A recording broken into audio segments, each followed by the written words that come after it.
Hello, I'm Luke, and what you're about to hear is my narration of No Longer Human by Osamu Dazai, a novel that's been called one of the most devastating portraits of alienation and despair in modern literature.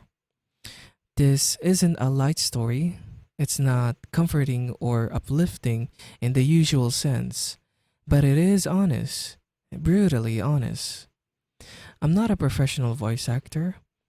I'm just someone who connected deeply with this book, and I wanted to share it out loud, imperfections and all.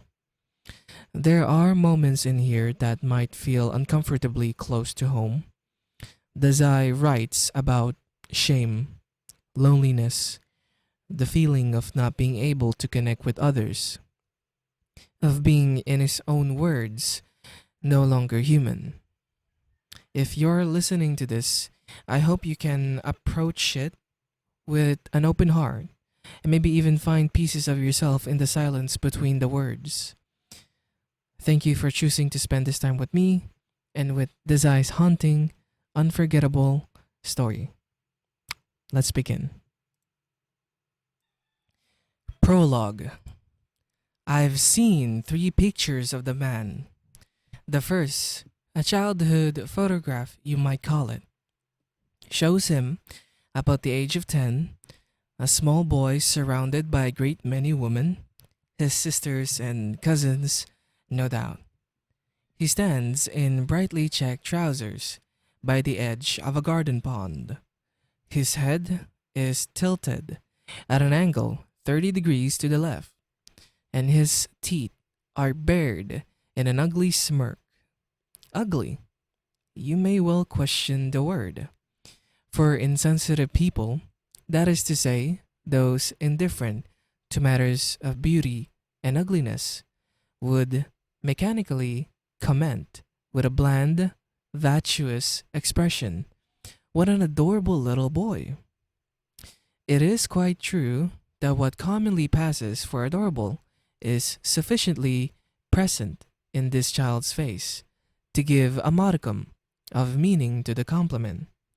But I think that anyone who had ever been subjected to the least exposure to what makes for beauty would most likely toss the photograph to one side with the gesture employed in brushing away a caterpillar, and mutter in profound revulsion, "What a dreadful child!" Indeed, the more careful you examine the child's smiling face, the more you feel an indescribable, unspeakable horror creeping over you. You see that it is actually not a smiling face at all. The boy has not a suggestion of smile. Look at his tightly clenched fist if you want proof. No human being can smile with his fist doubled like that. It is a monkey, a grinning monkey face. The smile is nothing more than a puckering of ugly wrinkles. The photograph reproduces an expression so freakish and at the same time so unclean and even nauseating that your impulse is to say, "What a wizened, hideous little boy." I've never seen a child with such an uncountable expression. The face in the second snapshot is startlingly unlike the first. He is a student in this picture, although it is not clear whether it dates from high school or college days. At any rate, he is now extraordinarily handsome. But here again, the face fails inexplicably to give the impression of belonging to a living human being. He wears a student's uniform, a white handkerchief peeps from his breast pocket. He sits in a wicker chair with his legs crossed. Again, he is smiling. This time, not the wizened monkey's grin, but a rather adroit little smile. and yet somehow it is not the smile of a human being. It utterly lacks substance. All of what we might call the heaviness of blood, or perhaps the solidity of human life. It has not even a bird's weight. It is merely a blank sheet of paper, light as a feather, and it is smiling. The picture produces, in short, a sensation of complete artificiality, pretense, insincerity, and facetiousness. None of these words quite covers it. And of course, you couldn't dismiss it simply as dandicism. In fact, if you look carefully, you will begin to feel that there is something strangely unpleasant about this handsome young man. I have never seen a young man whose good looks were so baffling. The remaining photograph is the most monstrous of all. It is quite impossible in this one even to guess the age, though the hair seems to be streaked somewhat with gray. It was taken in a corner of an extraordinarily dirty room. You can plainly see in the picture how the wall is crumbling in three places. His small hands are held in front of him. This time, he is not smiling. There is no expression whatsoever. The picture has a genuinely chilling, foreboding quality, as if it caught him in the act of dying as he sat before the camera. His hands held over a heater. That is not the only shocking thing about it. The head is shown quite large, and you can examine the features in details. The forehead is average, the wrinkles on the forehead, average, and the eyebrows also average. The eyes, the nose, the mouth, the chin. The face is not merely devoid of expression, it fails even to leave a memory. It has no individuality. I have only to shut my eyes after looking at it to forget the face. I can remember the wall of the room, the little heater, but all the impression of the face, of the principal figure in the room is blotted out. I am unable to recall a single thing about it. This face could never be made the subject of a painting, not even a cartoon. I open my eyes, there is not even the pleasure of recollecting it. Of course, that's the kind of face it was. To state the matter in the most extreme terms, when I open my eyes and look at the photograph a second time, I still cannot remember it. Besides, it rubs me against the wrong way. It makes me feel uncomfortable, that in the end, I want to avert my eyes. I think that even that mask would hold more of an expression, leave more of a memory. That effigy suggests nothing so much as a human body to which a horse's head has been attached. Something ineffable makes the beholder shudder in distaste. I have never seen such an inscrutable face on a man. Mine has been a life of much shame. I can't even guess myself what it must be to live the life of a human being. I was born in a village in the northeast, and it wasn't until I was quite big that I saw my first train. I climbed up and down the station bridge, quite unaware that its function was to permit people to cross from one track to another. I was convinced that the bridge had been provided to lend an exotic touch to make the station premises a place of pleasant diversity, like some foreign playground. I remained under this delusion for quite a long time, and it was For me, a very refined amusement indeed to climb up and down the bridge. I thought that it was one of the most elegant services provided by the railways, when later I discovered that the bridge was nothing more than a utilitarian device. I lost all interest in it. Again, as a child, when I saw photographs of subway trains in picture books, it never occurred to me that they had been invented out of practical necessity. I could only suppose that riding underground instead of on the surface must be a novel and delightful pastime. I have been sickly ever since I was a child, and have frequently been confined to bed. How often, as I lay there, I used to think what uninspired decoration of sheets and pillowcases make. It wasn't until I was about 20 that I realized that they actually serve a practical purpose. And this revelation of human dullness stirred dark depression in me. Again, I have never known what it means to be hungry. But I don't mean by this statement that I was raised in a well to do family. I have no such banal intent. I mean that I have had not the remotest idea of the nature of the sensation of hunger. It sounds peculiar to say it, but I have never been aware that my stomach was empty. When I was a boy, I returned home from school. The people at home would make a great fuss over me. You must be hungry. Remember what it's like, how terribly hungry you feel by the time you get home from school. How about some jelly beans? There's cake and biscuits too, they say. Seeking to please, as I inevitably did, I would mumble that I was hungry. Stuff a dozen jelly beans in my mouth, but what they meant by feeling hungry completely escaped me. Of course, I do eat a great deal all the time, but I have almost no recollection of ever having done so out of hunger. Unusual or extravagant things tempt me, and when I go to the house of somebody else, I eat almost everything put before me, even if it takes some effort.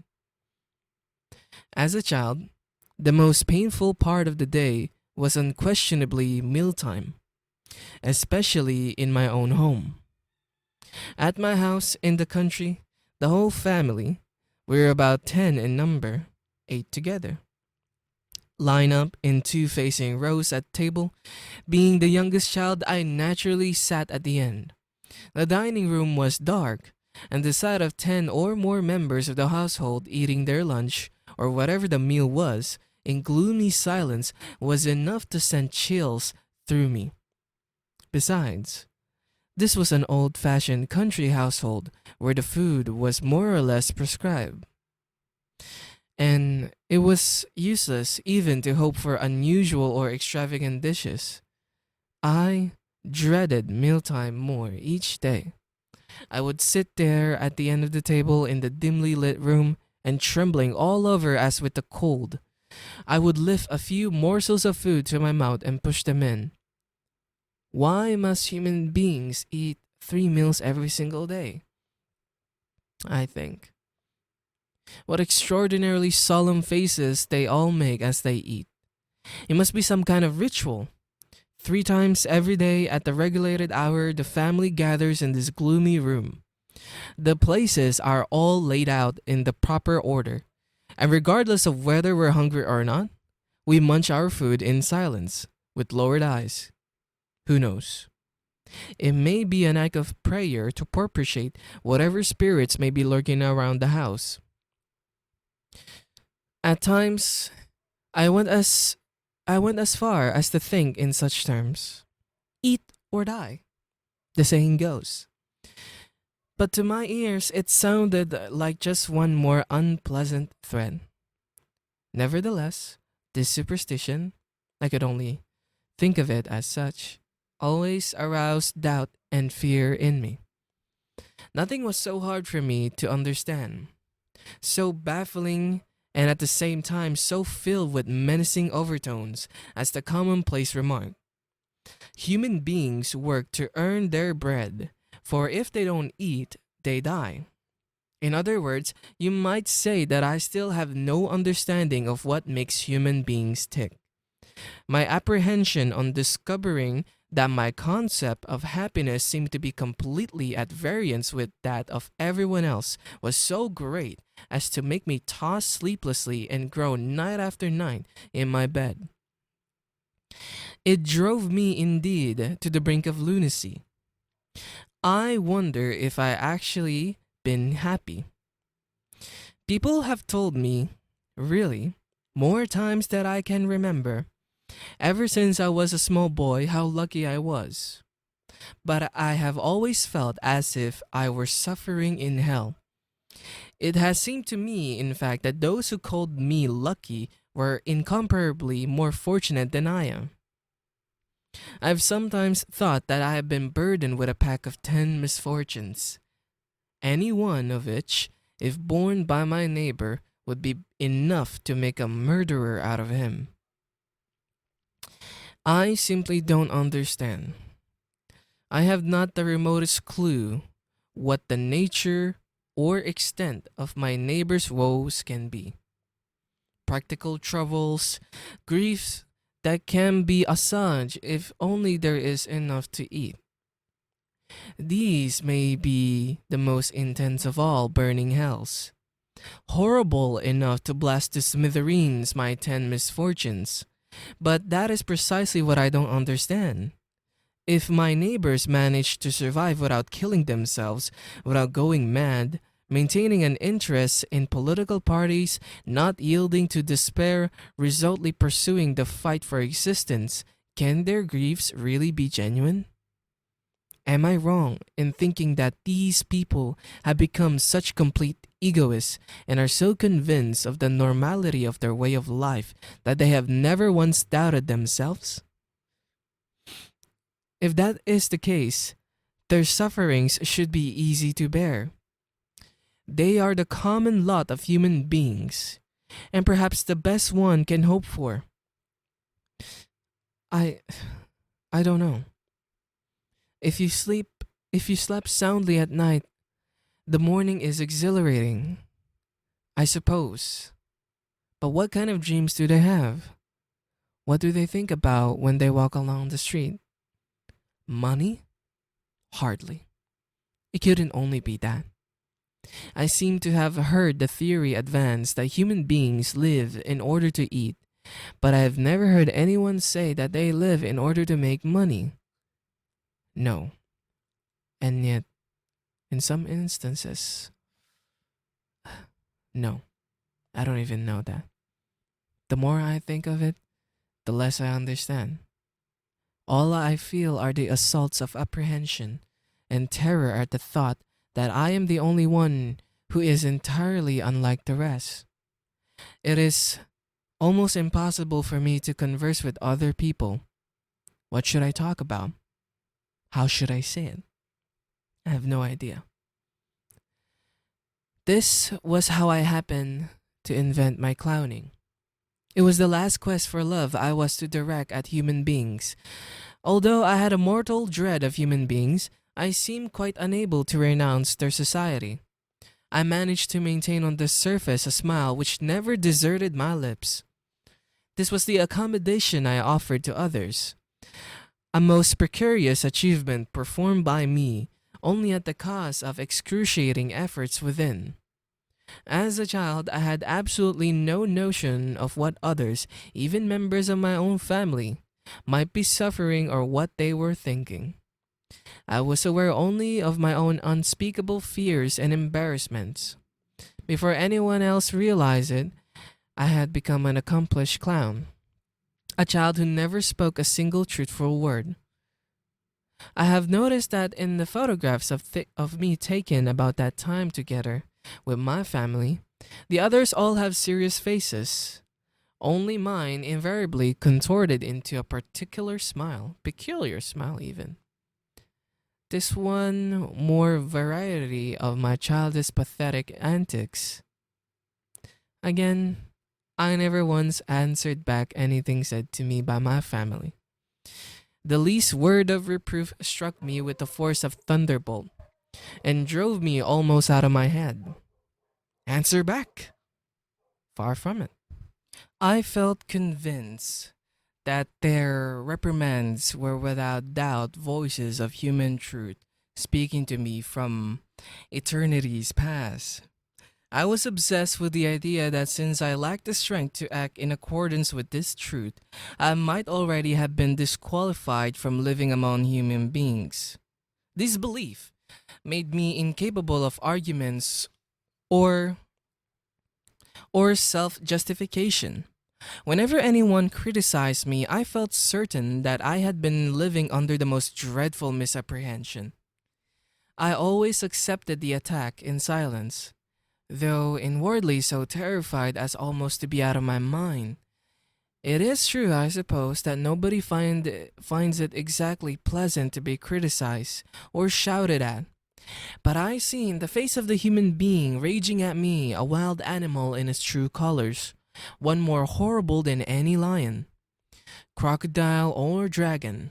People normally seem to be hiding this true nature, but on occasion will arise, as when an ox sedately ensconced in a grassy meadow suddenly lashes out with its tail to kill the horsefly on its flank. When anger makes them reveal in a flash human nature in its all horror, seeing this happen always induces in me a fear great enough to make my hair stand on end. And I thought that this nature might be one of the most prerequisites for survival as human being. I have come close to despairing of myself.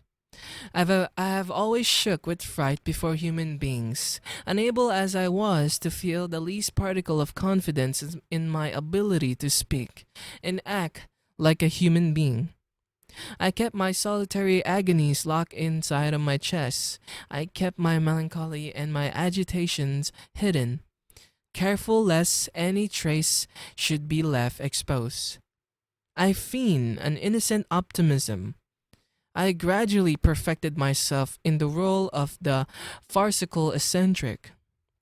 I thought, as long as I can make them happy and laugh, it doesn't matter how I'll be alright. If I succeed in that, the human beings probably won't mind it too much if I remain outside of their lives. The one thing I must avoid is becoming offensive in their eyes. I shall be nothing, the wind in the sky. My activities as a jester, a role born of desperation, were extended even to the servant, whom I feared even more than my family, because I found them incomprehensible. In the summer, I made everybody laugh by sauntering through the house wearing a red woolen sweater under my cotton kimono. Even my elder brother, who rarely given to mirth, burst out laughing and commented in intolerably affectionate tones. "That doesn't look so good on you, Yozo," he said. But for all of my follies, I was not so insensitive to heat and cold as to walk around in a woolen sweater at the height of summer.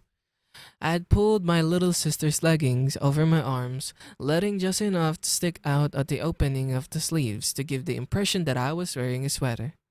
My father frequently had business in Tokyo, maintained a townhouse for that reason.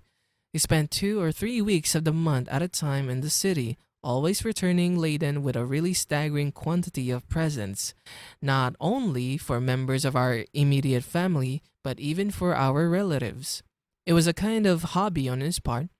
Once, the night before he was to leave for Tokyo, he summoned all the children to the parlor and smilingly asked us what present we would like this time.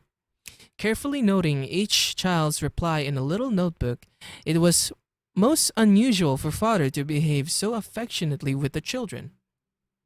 "How about you, Yozo?" he asked. But I could only stammer uncertainly. Whenever I was asked what I wanted, my first impulse was to answer nothing. The thought went through my mind that it didn't make any difference, that nothing was going to make me happy. At the same time, I was conscientially unable to refuse anything offered to me by another person. No matter how little it might suit my taste, when I hated something, I could not pronounce the word "I don't like it." When I liked something, I tasted it hesitantly, furtively, as though it were extremely bitter. In either case, I was torn by unspeakable fear. In other words, I hadn't the strength even to choose between two alternatives. In this fact, I believe lay one of the characteristics which in later years was to develop into a major cause of my life of shame. I remained silent, fidgeting. My father lost a little of his good humor. Will it be a notebook for you? Or how about a mask for the New Year lion dance? They sell them now in children's sizes. Wouldn't you like one? The fatal words, wouldn't you like one, made it quite impossible for me to answer. I couldn't even think of any suitable clownish response. The gesture had completely failed. A book would be best, I suppose, my brother said seriously. Oh. The pleasure drained from my father's face. He snapped his notebook shut without writing anything. What a failure. Now I had angered my father, and I could be sure that his revenge would be something fearful. That night, as I lay shivering in bed, I tried to think if there were still not some way of redressing the situation. I crept out of bed, tiptoed down to the parlor, and opened the drawer of the desk where my father had most likely put his notebook. I found the book and took it out.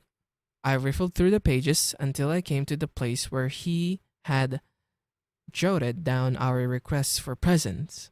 I licked the notebook pencil and wrote in big letters, Lion Mass.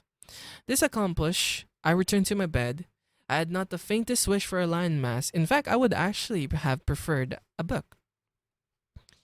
But it was all obvious that father wanted me to buy a mask, and my frantic desire to cater to his wishes and restore his good humor had emboldened me to sneak into the parlor in the dead of night. This desperation expedient was rewarded by the great success I had hoped for. When some days later, my father returned from Tokyo, I overheard him say to mother, in his loud voice, I was in the children's room at the time. What do you think I found when I opened my notebook in the toy shop? See? Somebody has written here lion mess. It's not my writing. For a minute I couldn't figure it out. Then it came to me. This was some of Yozo's mischief. I asked him what he wanted from Tokyo, but he just stood there grinning without saying anything. Later, he must have got to wanting that lion mask so badly that he couldn't stand it. He's certainly a funny kid. Pretends not to know what he wants and then goes and writes it. If he wanted that mask so much, all he had to do was tell me. I burst out laughing in front of everybody in the toy shop. Asked him to come here at once.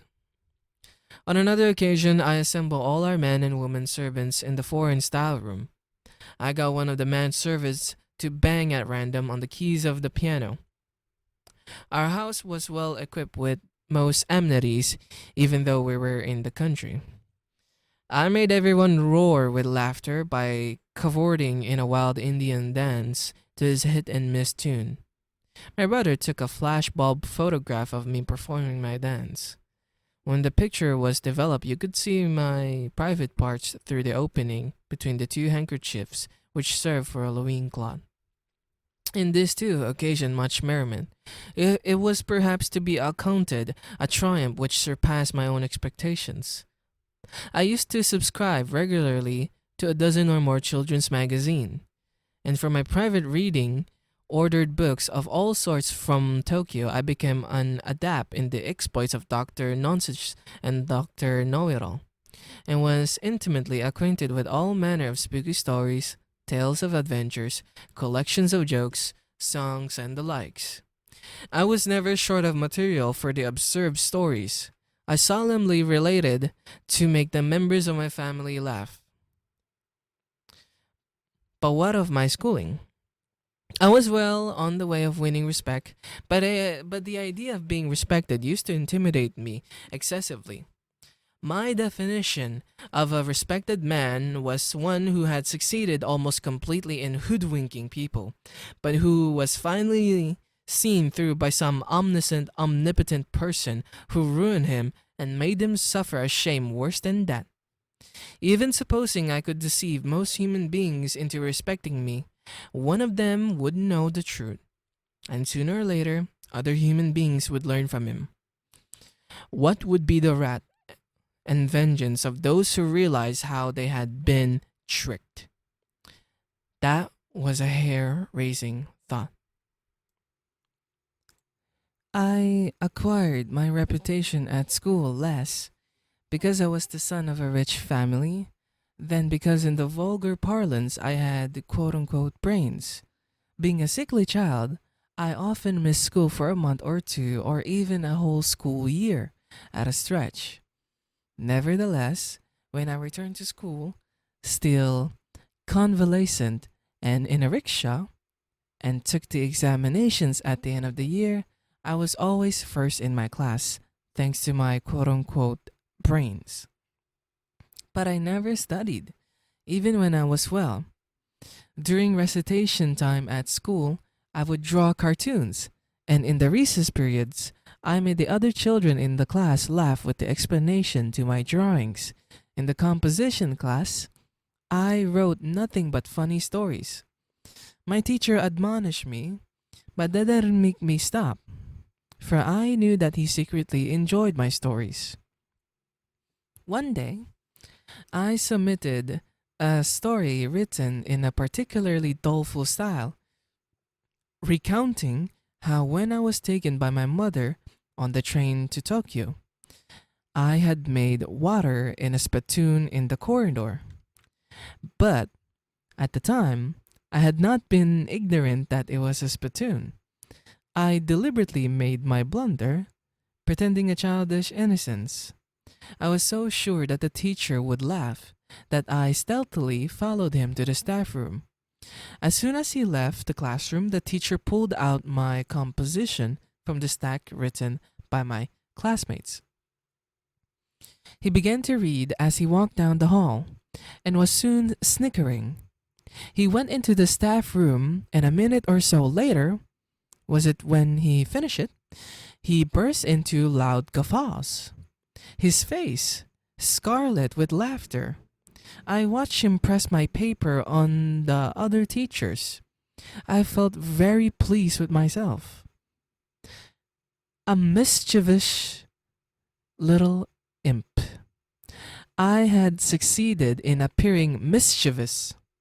I had succeeded in escaping from being respected. My report card was all A's except for deportment, where it was never better than a C or a D. This too was a source of great amusement to my family. My true nature, however, was one diametrically opposed to the role of a mischievous little imp. Already by that time, I had been taught a lamentable thing by the maids and manservants. I was being corrupted. I now think that to perpetrate such a thing on a small child is the ugliest, vilest, cruelest crime a human being can commit. But I endured it. I even felt as if it enabled me to see one more particular aspect of human beings. I smiled in my weakness. If I had formed the habit of telling the truth, I might perhaps have been able to confide unabashedly to my father or mother about the crime. But I could not fully understand even my own parents. To appeal for help to any human being, I could expect nothing from that expedient. Supposing I complained to my father or mother, or to the police, or to the government, I wondered if in the end I would not be argued into silence by someone in good graces with the world, by the excuses of which the world approved. It is only too obvious that favoritism inevitably exists. It would have been useless to complain to human beings. So I said nothing of the truth. I felt I had no choice but to endure whatever came my way and go on playing the clown. Some perhaps will deride me. What do you mean by not having faith in human beings? When did you become a Christian anyway? I failed to see, however, that a distrust for human beings should necessarily lead directly to religion. Is it not true, rather, that human beings, including those who may now be deriding me, are living in a mutual distrust, giving not a thought to God or anything else? There was something that happened when I was a small boy. A celebrated figure of the political party to which my father belonged had come to deliver a speech in our town, and I had been taken by the servants to the theater to hear him. The house was packed. Everybody in town who was especially friendly to my father was present, and enthusiastically applauding. When the speech was over, the audience filtered out in threes and fives into the night. As they set out for home on the snow covered roads, they were scathingly commenting on the meeting. I could distinguish among the voices those of my father's closest friends, complaining in tones almost of anger about how inept my father's opening remarks had been, and how difficult it was to make head or tail out of the great man's address. Then these men stopped by my house, went into our parlor, and told my father with expressions of genuine delight on their faces what a great success the meeting had been. Even the servants, when asked by my mother about the meeting, answered as if it were their spontaneous thought that it had been really interesting. These were the self-same servants who had been bitterly complaining on the way home that political meetings are the most boring thing in the world. This, however, is only a minor example. I am convinced that human life is filled with many pure, happy, serene examples of insincerity, truly splendid of their kind, of people deceiving one another without, strangely enough, any wounds being inflicted, of people who seem unaware even that they are deceiving one another. But I have no special interest in instances of mutual deception. I myself spent the whole day deceiving human beings with my clowning. I have not been able to work up much concern over the morality prescribed in textbooks of ethics under such names as righteousness. I find it difficult to understand the kind of human being who lives or who is sure he can live purely, happily, serenely, while engaged in deceit. Human beings never did teach me that abstruse secret. If I had only known that one thing, I should never have had to dread human beings so, nor should I have opposed myself to human life, nor tasted such torments of hell every night. In short, I believe that the reason why I did not tell anyone about the loathsome crime perpetrated on me by the servants was not because of distrust for human beings, nor of course because of Christian leanings, but because the human beings around me had rigorously sealed me off from the world of trust or distrust. Even my parents at times displayed attitudes which were hard for me to understand.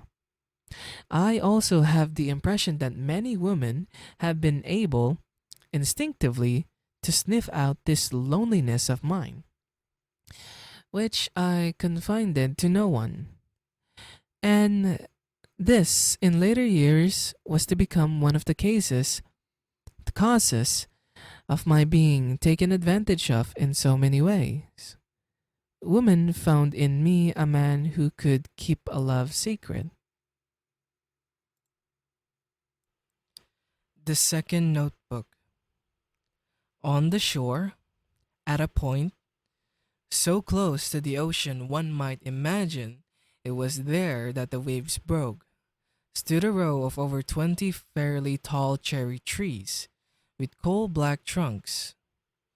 Every April, when the new school year was about to begin, these trees would display their dazzling blossoms and their moist brown leaves against the blue of the sea. Soon, a snowstorm of blossoms would scatter innumerable petals into the water, flecking the surface with points of white, which the waves carried back to the shore. This beach, strewn with cherry blossoms, serves as the playground of the high school I attended.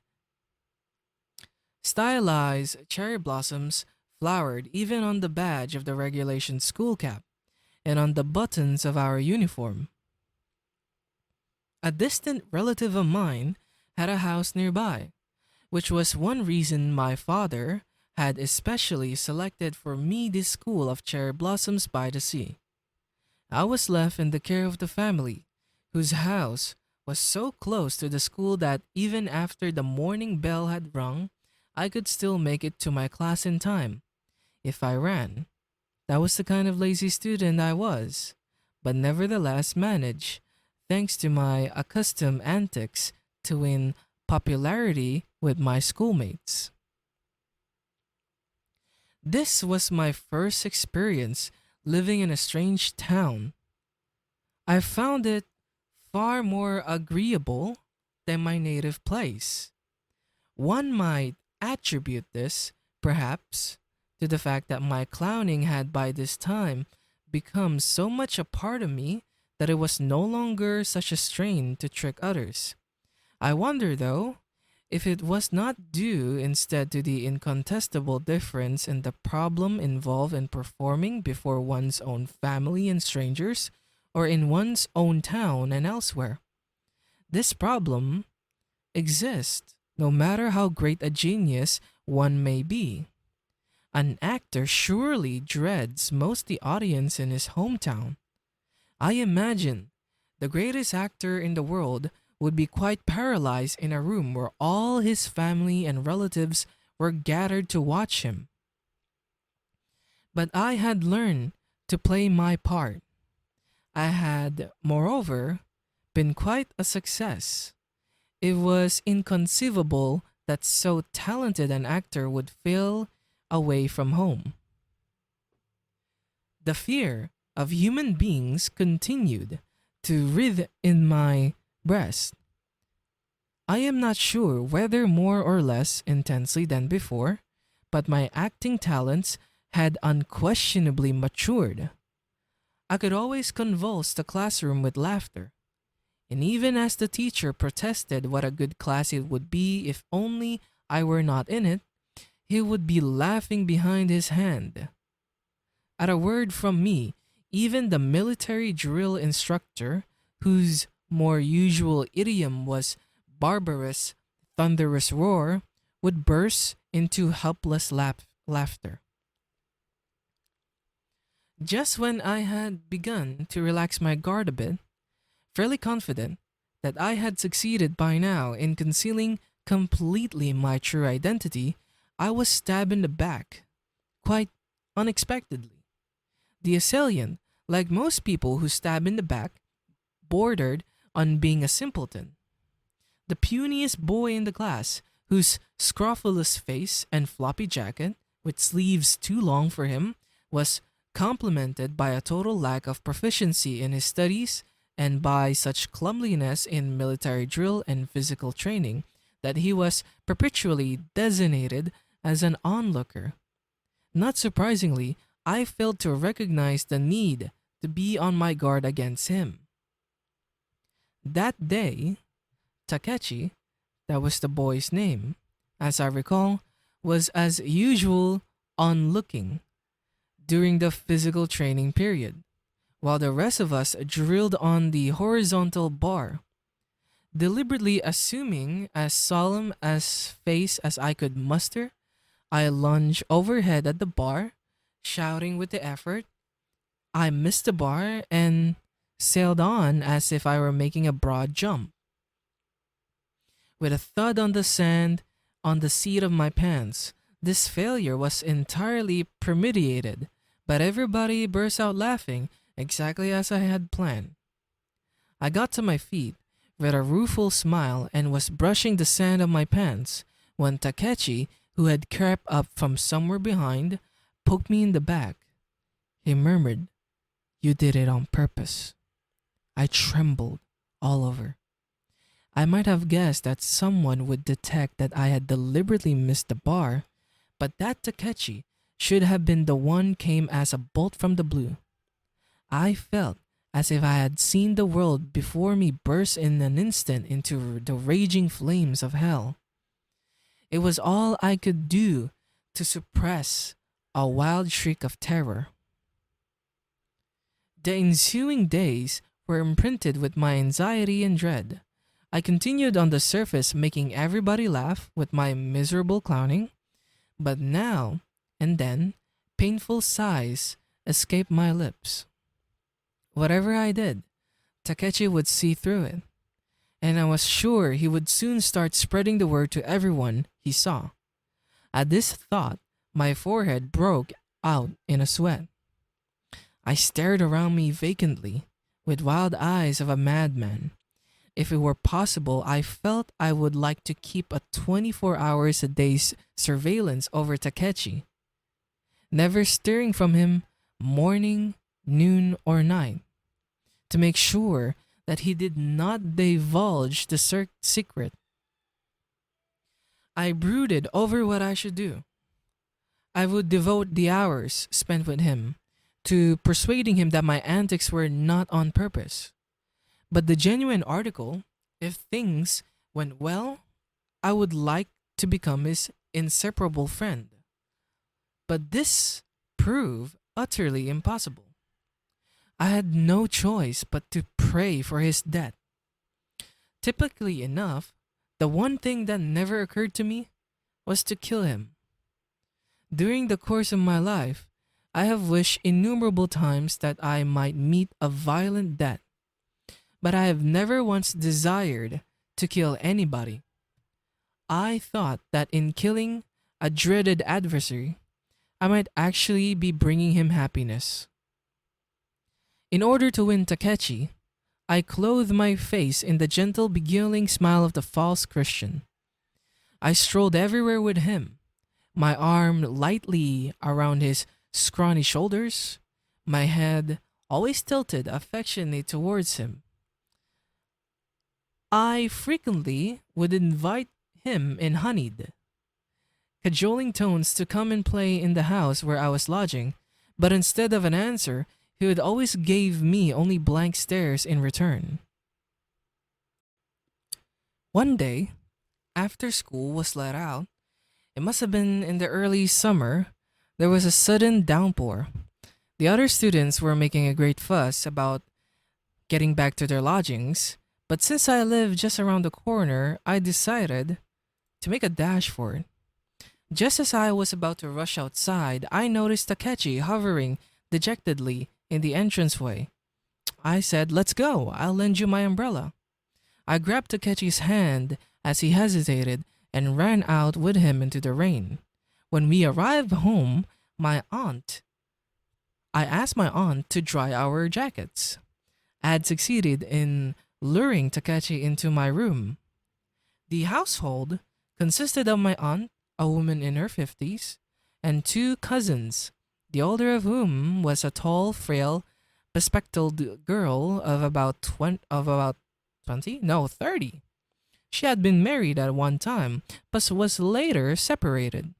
And the younger, a shorter, round-faced girl who looked fresh out of high school. The ground floor of the house was given over to a shop where small quantities of stationery supplies and sporting goods were offered for sale. But the principal source of income was the rent from the 5 or 6 tenants built by my late uncle. Takechi, standing haplessly in my room, said, "My ears hurt. They must have got wet in the rain." I examined his ear and discovered they were both running horribly. The lobes seemed filled to the bursting with pus. I simulated an exaggerated concern. "This looks terrible. It must have hurt." Then, in the gentle tones a woman might use, I apologized. "I'm so sorry I dragged you out in all this rain." So, I went downstairs to fetch some cotton wool and alcohol. Takechi lay on the floor with his head on my lap, and I painstakingly swabbed his ear. Even Takechi seemed not to be aware of the hypocrisy, the scheming behind my actions. Far from it. His comment, as he lay there with his head pillowed in my lap, was, "I'll bet lots of women will fall for you." It was his illiterate approximation of a compliment. This, I was to learn in later years, was a kind of demoniacal prophecy, more horrible than Takechi could have realized. To fall for, to be fallen for. I feel in these words something unspeakably vulgar, farcical, and at the same time extraordinarily complacent. Once these expressions put in an appearance, no matter how solemn the place, the silent cathedrals of melancholy crumble, leaving nothing but an impression of fatuousness. It is curious, but the cathedrals of melancholy are not necessarily demolished if one can replace the vulgar "what a messy business it is to be fallen for" by the more literary "what an uneasiness lies in being loved." Takechi uttered that idiotic compliment. That woman would fall for me because I had been kind enough to clean the discharge from his ears. My reaction at the time was merely to blush and smile, without saying a word in return. But to tell the truth, I already had a faint inkling of what his prophecy implied. No, to speak in those terms of the atmosphere engendered by so vulgar an expression as "to fall for" is to betray a precocity of sentiment not even worthy of the dialogue of the romantic lead in a musical comedy. I certainly was not moved by the farcical, self-satisfied emotions suggested by the phrase "to have a faint inkling." I've always found the female of the human species many times more difficult to understand than the male.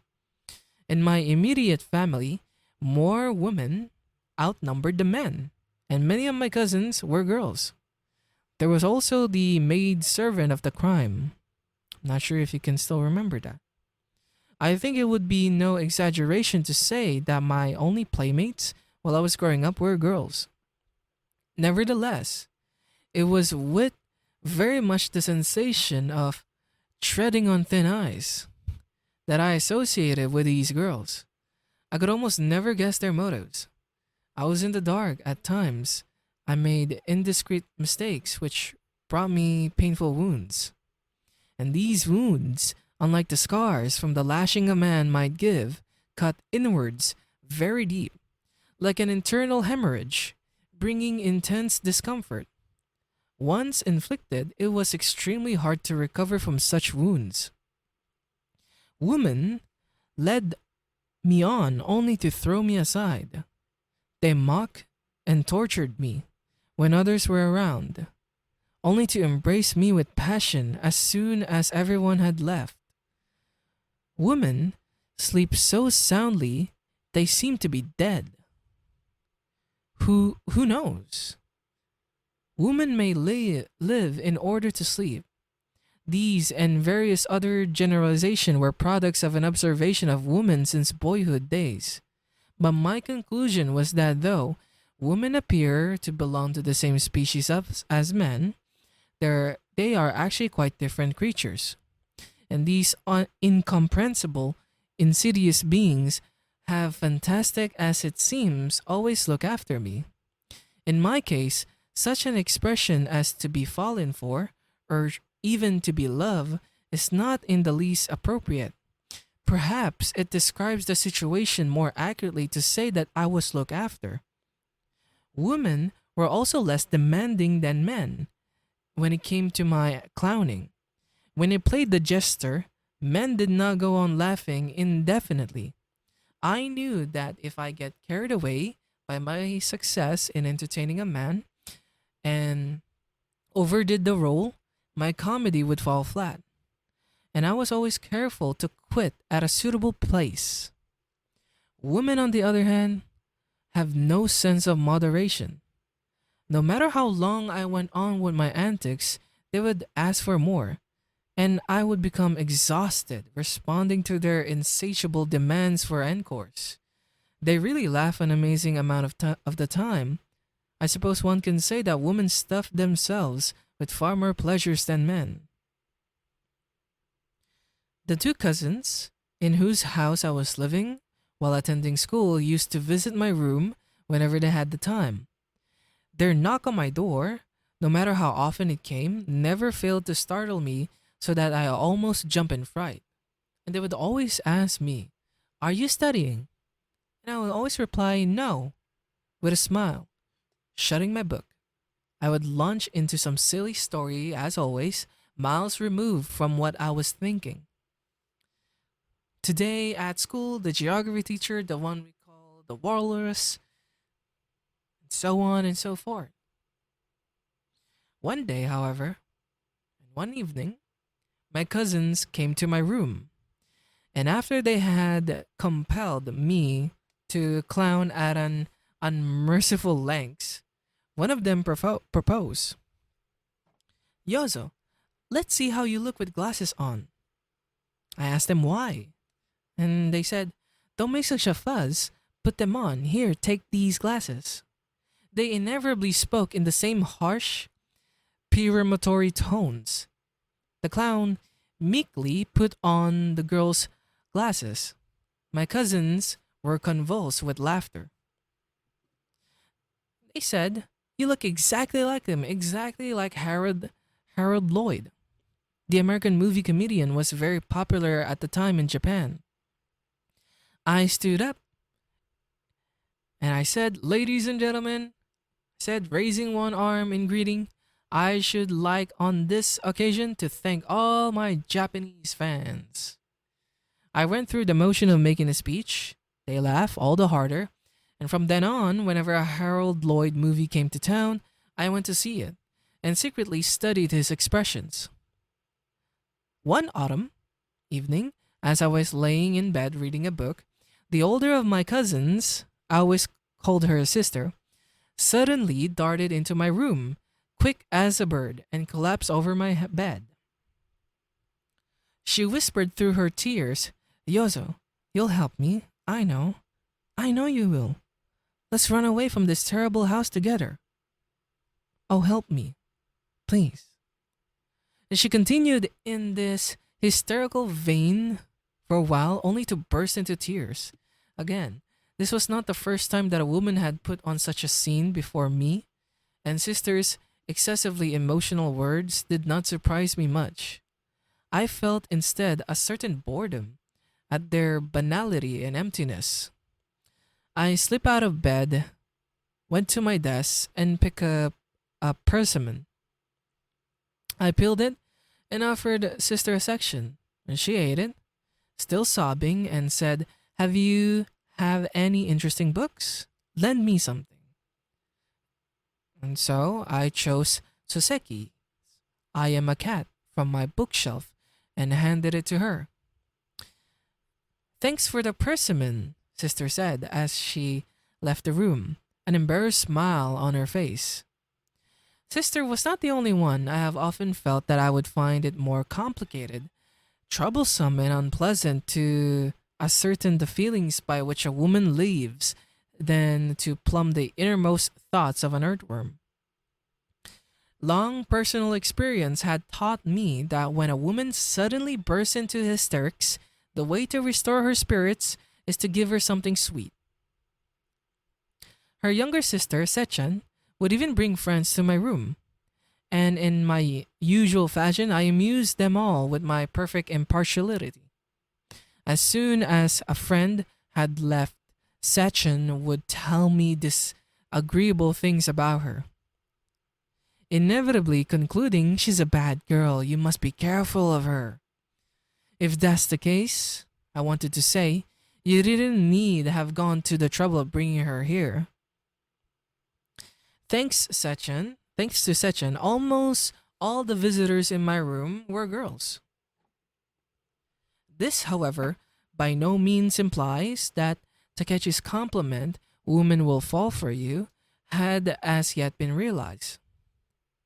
I was merely the Harold Lloyd of Northeast Japan. Not for some years would Takechi's silly statement come palpitatingly alive, metamorphs into a sinister prophecy. Takechi made one another important gift to me. One day he came to my room to play. He was waving a brightly colored picture which he proudly displayed. It's a picture of a ghost, he explained. I was startled. That instant, as I could not help feeling in later years, determined my path of escape. I knew what Takechi was showing me. I knew that it was the only familiar self portrait of Van Gogh. When we were children, the French Impressionist school was very popular in Japan. In our introduction to an appreciation of Western paintings, most often began with such works. The paintings of Van Gogh, Gauguin, Cézanne, and Renoir were familiar even to students at countrysides. Mainly through photographic reproductions, I myself had seen quite a few colored photographs of Van Gogh's paintings. His brushworks and vividness of his colors had intrigued me, but I had never imagined his pictures to be ghosts. I took from my bookshelf a volume of Modigliani reproductions and showed Takechi the familiar nudes with skin the color of burnished copper. How about this? Do you suppose they're ghosts too? I asked him. They're terrific, Takechi said while his eyes were widened in admiration. This one looks like a horse out of hell. And I said, they really are ghosts then, aren't they? I wish I could paint pictures of ghosts like that, said Takechi. There are some people whose dread of human beings is so morbid that they reach a point where they yearn to see with their own eyes monsters of ever more horrible shapes. And the more nervous they are, the quicker to take fright, the more violent they pray that every storm will be. Painters who have this mentality after repeated wounds and intimidations at the hands of the apparitions called human beings have often come to believe in phantasms.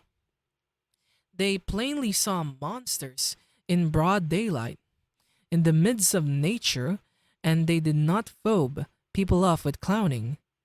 They did their best to depict these monsters just as they had appeared. Takechi was right. They had dared to paint pictures of devils. These, I thought, would be my friends in the future. I was so excited I could have wept.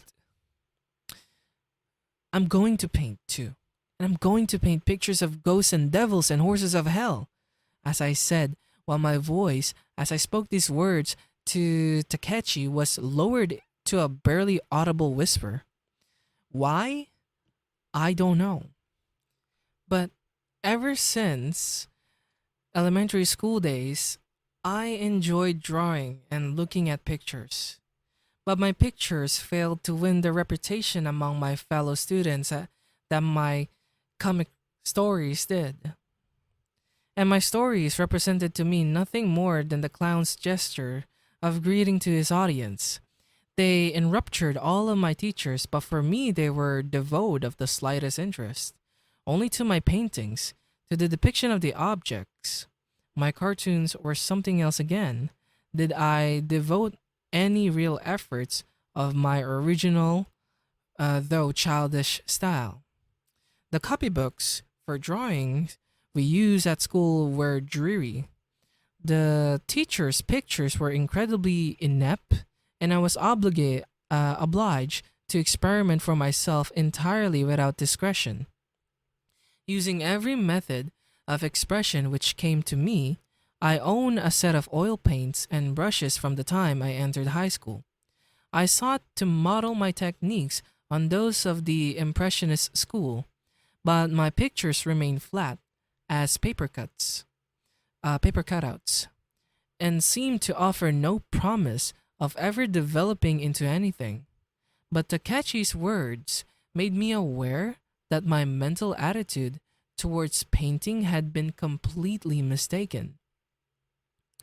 What superficiality and what stupidity there is in trying to depict in a pretty manner things which one was thought to be pretty. The masters, through their subjective perceptions, created beauty out of trivial things. They did not hide their interest even in things which were nauseatingly ugly, but soaked themselves in the pleasure of depicting them. In other words, they seem not to rely in the least on the misconception of others.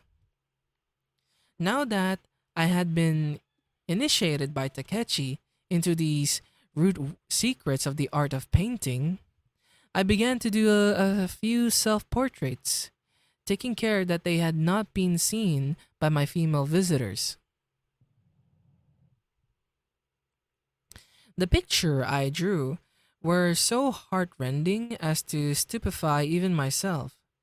Here was the true self I had so desperately hidden. I had smiled cheerfully. I had made others laugh as well. But this was the harrowing reality. I secretly affirm this self, was sure that there was no escape from it. But naturally, I did not show my pictures to anyone except Takechi. I disliked the thought that I might suddenly be subjected to their suspicious vigilance. When once the nightmarish reality under the clowning was detected, on the other hand, I was equally afraid that they might not recognize my true self when they saw it. But imagine that it was just some new twist to my clowning. Occasion for additional sneakers, this would have been the most painful of all. I therefore hid the pictures in the back of my cupboard. In school drawing classes, I also kept my secret ghost style techniques and continued to paint as before in the conventional idiom of pretty things to Takechi. And to him alone, I could display my easily wounded sensibilities. And I did not hesitate to show him my self portraits. He was very enthusiastic, and I painted two or three more, plus a picture of a ghost, earning from Takechi the prediction you'll be a great painter someday. Not long afterwards, I went up to Tokyo. On my forehead were imprinted the two prophecies uttered by the half-wit Takechi, that I would be quote unquote fallen for, and that I would be a great painter. I wanted to enter an art school, but my father put me into college, intending eventually to make a civil servant out of me. This was the sentence passed on me, and I, who have never been able to answer back, dumbly obeyed at my father's suggestion. I took the college entrance examinations a year early, and I passed. By this time, I was really quite weary of my high school, by the sea and the cherry blossoms. Once in Tokyo, I immediately began life in a dormitory, but the squalor and violence appalled me. This time, I was in no mood for clowning. I got the doctor to certify that my lungs were affected. I left the dormitory and went to live in my father's town house in Ueno. Communal living had prove quite impossible for me. It gave me chills just to hear such words as the ardor of youth or youthful pride. I could not by any stretch of the imagination soak myself in college spirit, as they say.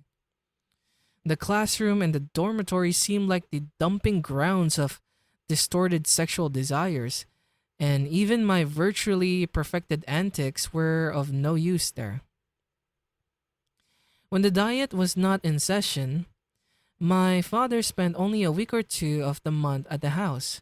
While he was away, there would be just the three of us in the rather imposing mansion, an elderly couple who looked after the premises and myself.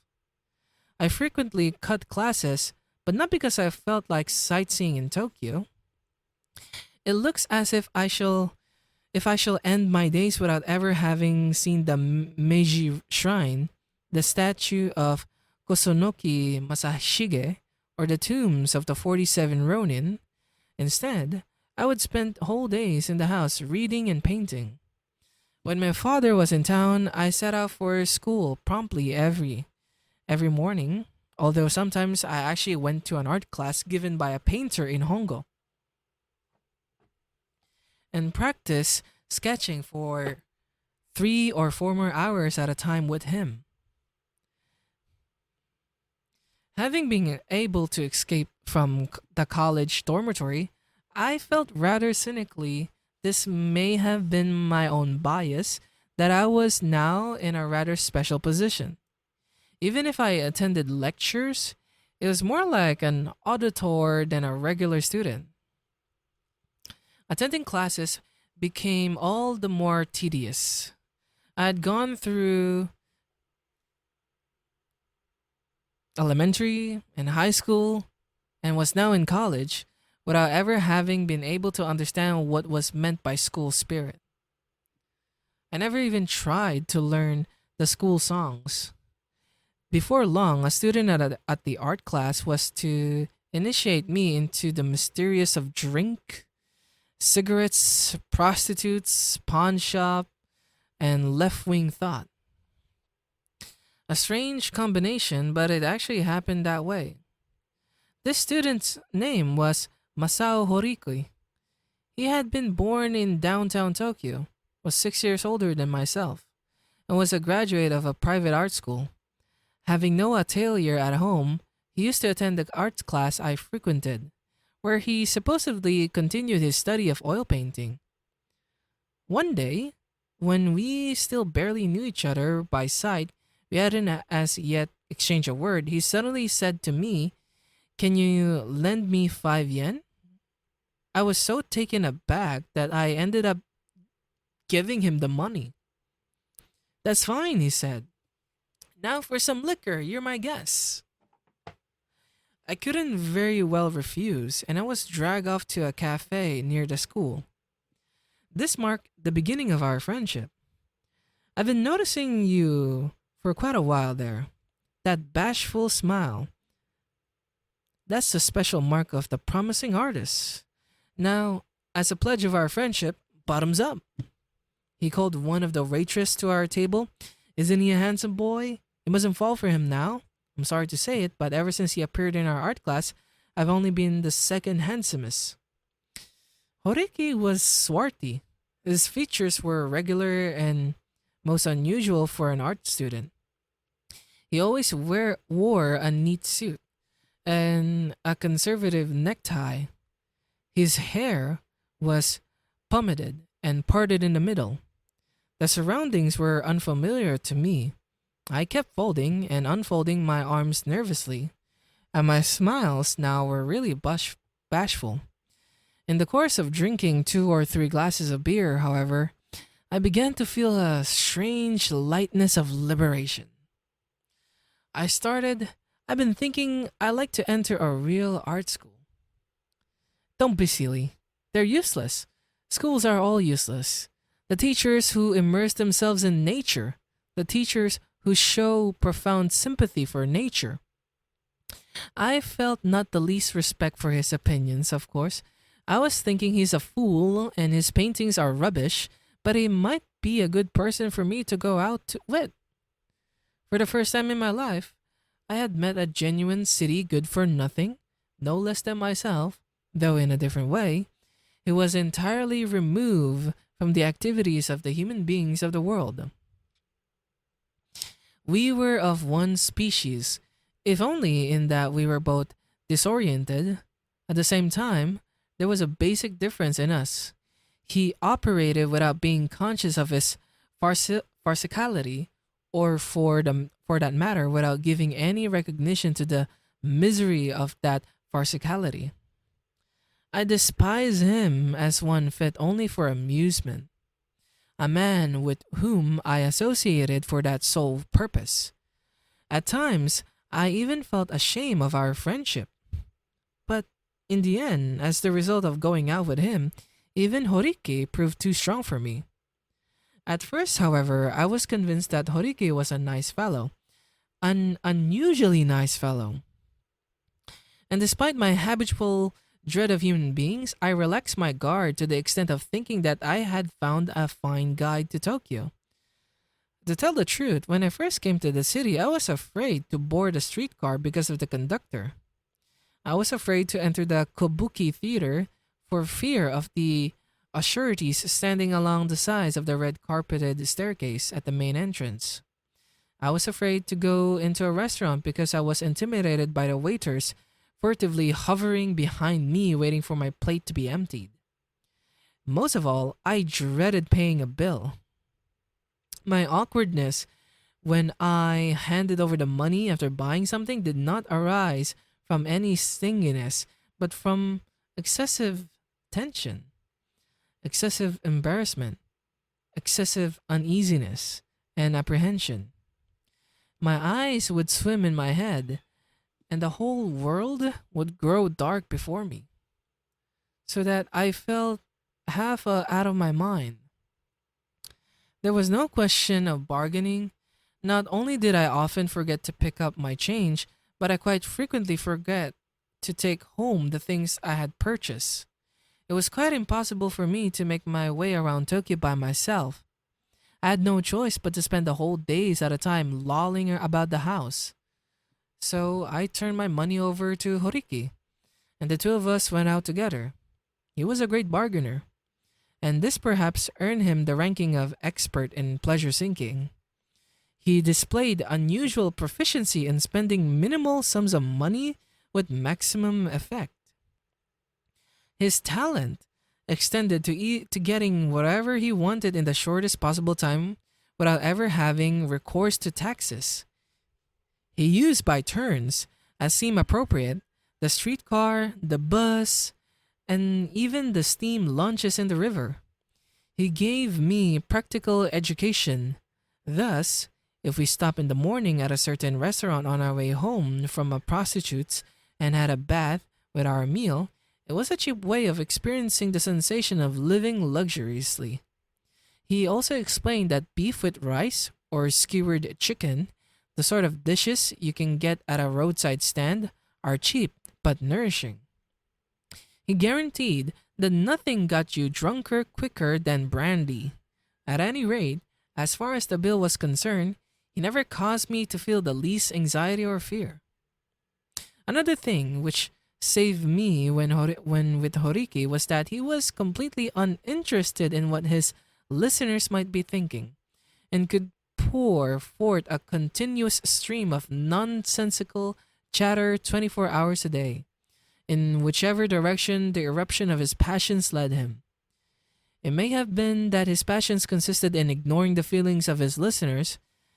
His loquacity ensured that there would be absolutely no danger of our falling into uncomfortable silences when our pleasures had fatigued us. In dealing with uncomfortable silences, or especially with other people, I had always been on my guard lest those frightful silences occur.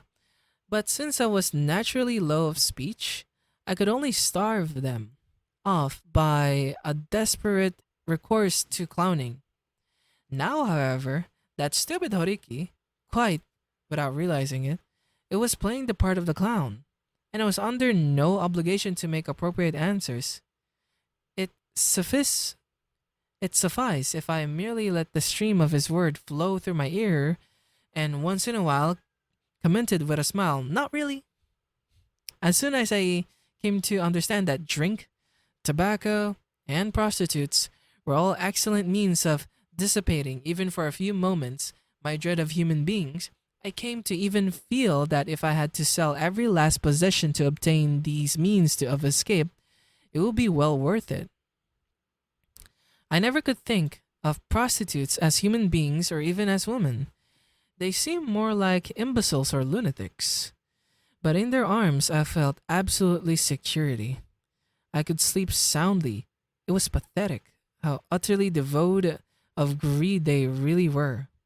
And perhaps because they felt for me something like an affinity for their kind, these prostitutes always showed me a natural friendliness which never became oppressive.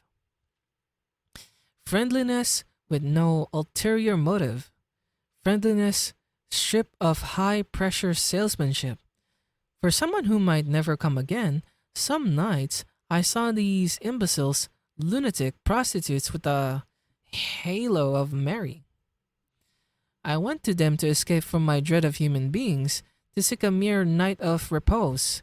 But in the process of diverting myself with these kindred prostitutes, I seemed to have acquired, before I was aware of it, a certain offensive atmosphere which clung inseparably to me.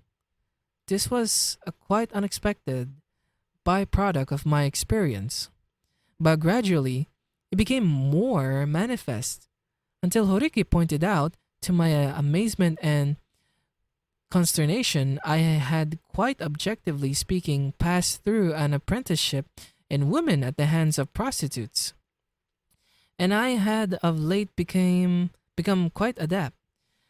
The severest apprenticeship in women, they say, is with prostitutes, and that makes it the most effective.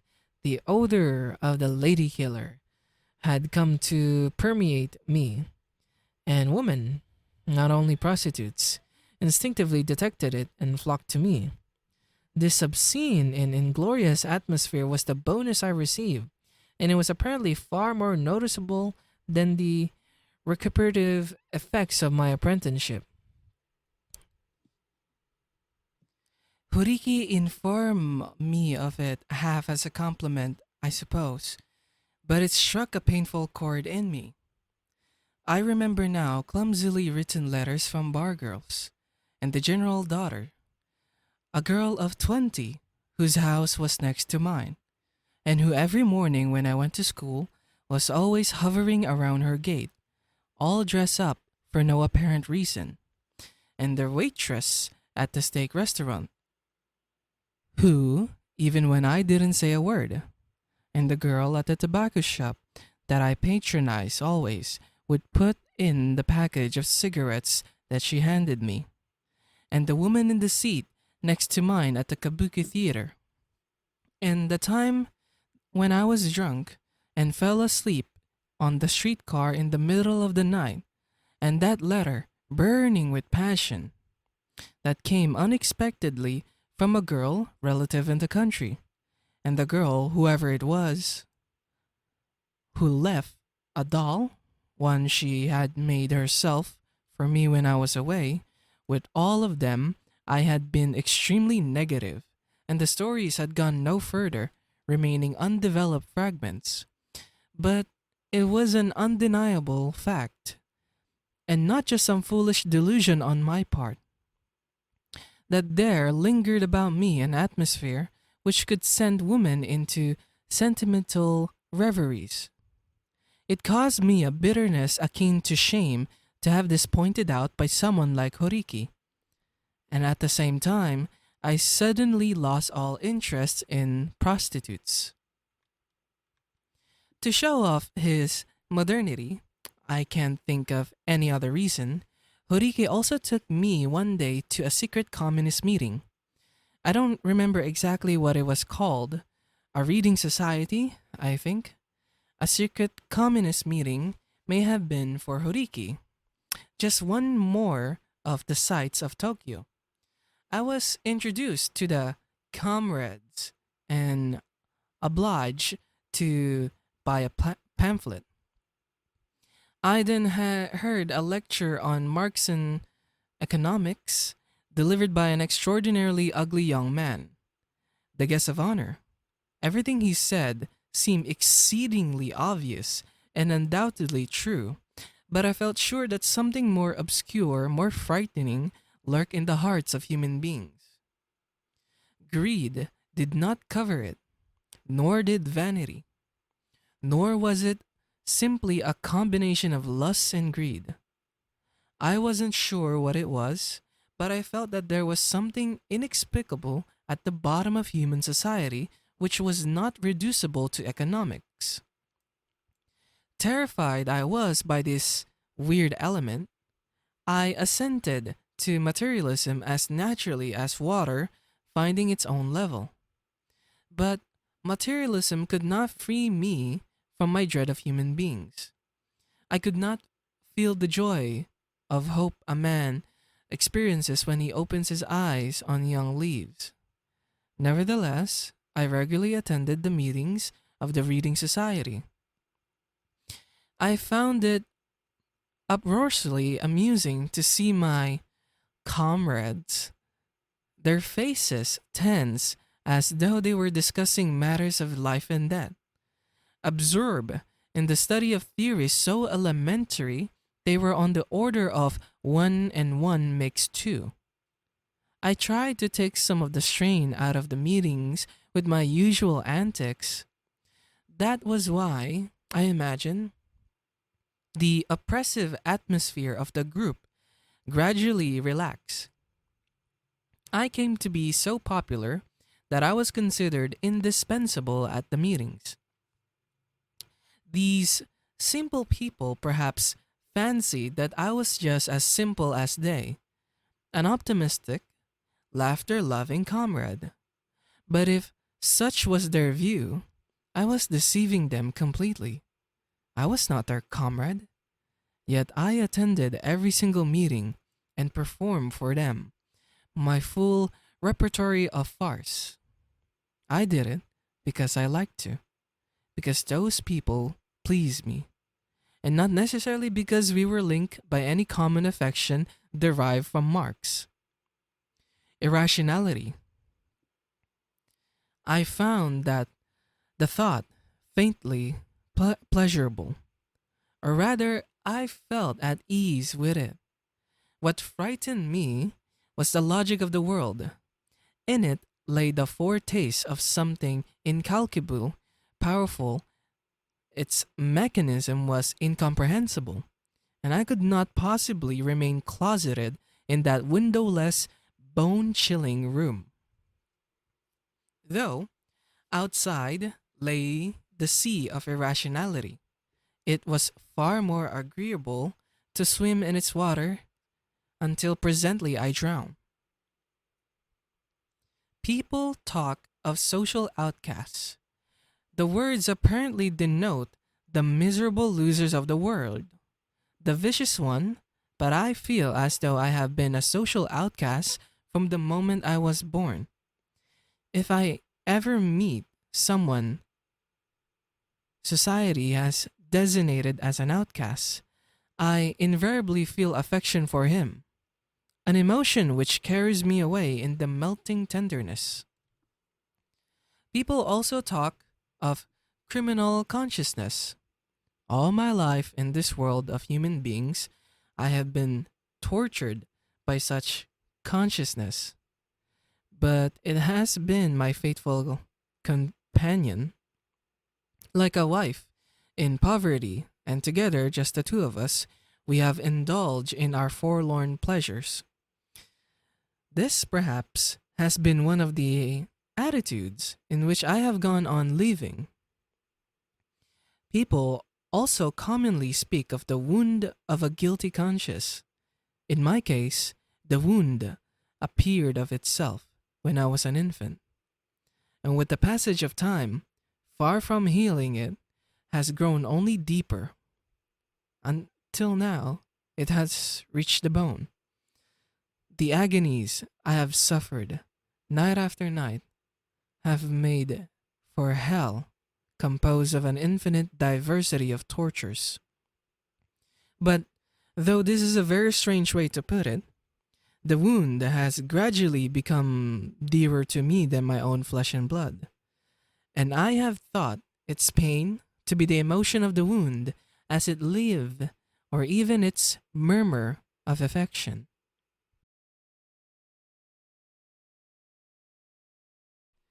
For such a person as myself, the atmosphere of an underground movement was curiously soothing and agreeable. What appalled to me, in other words, was not so much of its basic aims as its personality. The movement served Horiki merely as a pretext for idiotic banter. The meeting only he attended was the one where he introduced me. He gave as his reason for not coming again the stupid joke that Marxists should study not only the productive aspects of society, but the consumptive ones. At any rate, the consumptive aspects were the only ones we observed together. When I think back on it, now, in those days, there were Marxists of every variety. Some, like Horiki, called themselves such out of an empty modernity. An attraction for its odor or irrationality led others like myself to participate in the movement. I was sure that if the true believers in Marxism had discovered what Horiki and I were really interested in, they would have been very furious with us and driven us out immediately as vile traitors. Strange to say, however, neither Horiki nor I ever came close to being expelled. On the contrary, I felt so much more relaxed in this irrational world than in the world of rational gentlemen, that I was able to do what was expected of me in a sound manner. I was therefore considered a promising comrade and entrusted with various jobs fraught with a ludicrous degree of secrecy. As a matter of fact, I never once refused any of their jobs. Curiously docile, I performed whatever they asked of me with such unruffled assurance that the dogs, that was the name by which the comrades referred to the police, suspected nothing. And I was never so much as picked up for questioning.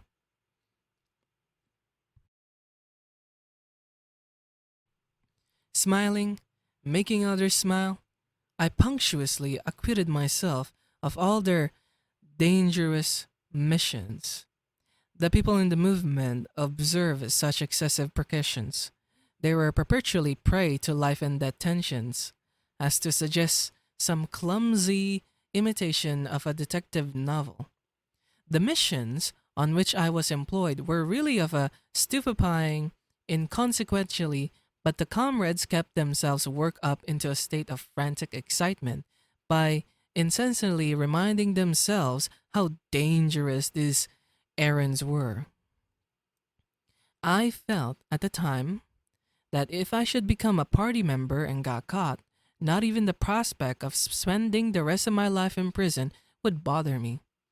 It occurred to me that prison life might actually be pleasanter than groaning away my sleepless nights in a hellish dread of the realities of life as led by human beings.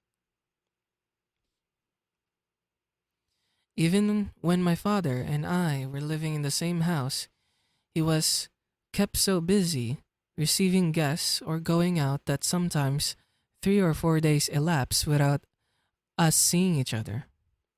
This, however, did not make his presence any the less oppressive and intimidating.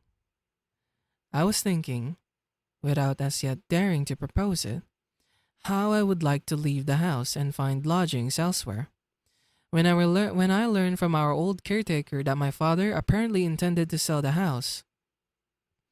Father's term of office as a member of the Diet would soon expire, and doubtless for many reasons.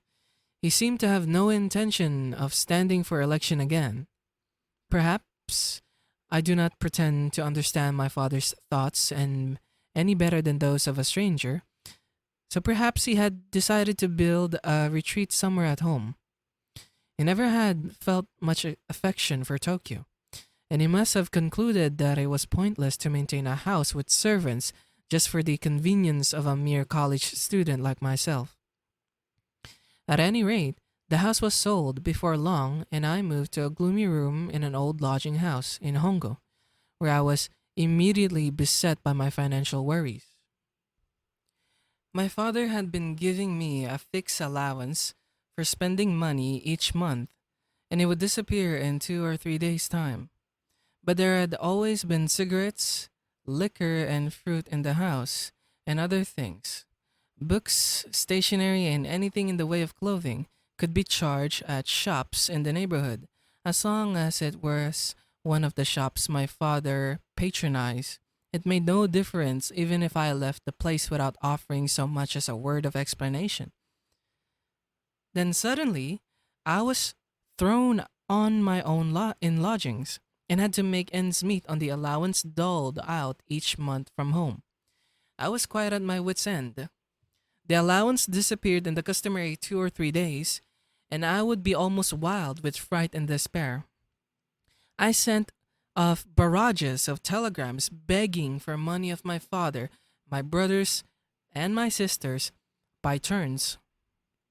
In the wake of the telegrams went letters giving details. The facts, as stated in the letters, were absurd fabrications without exception. I thought it was a good strategy to make people laugh when asking favors of them. Under Horiki's tutelage, I also began to frequent the pawn shops.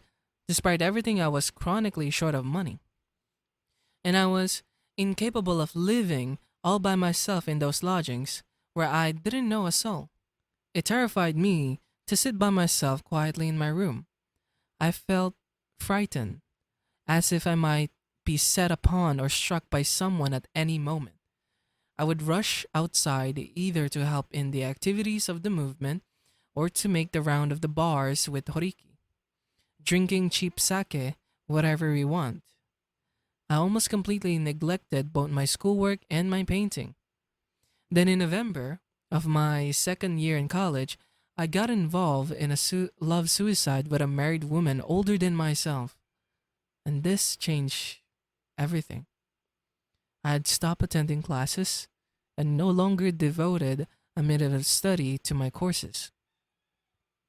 Amazingly enough, I seemed nevertheless to be able to give sensible answers in the examinations, but I managed somehow to keep my family under the delusion that all was well.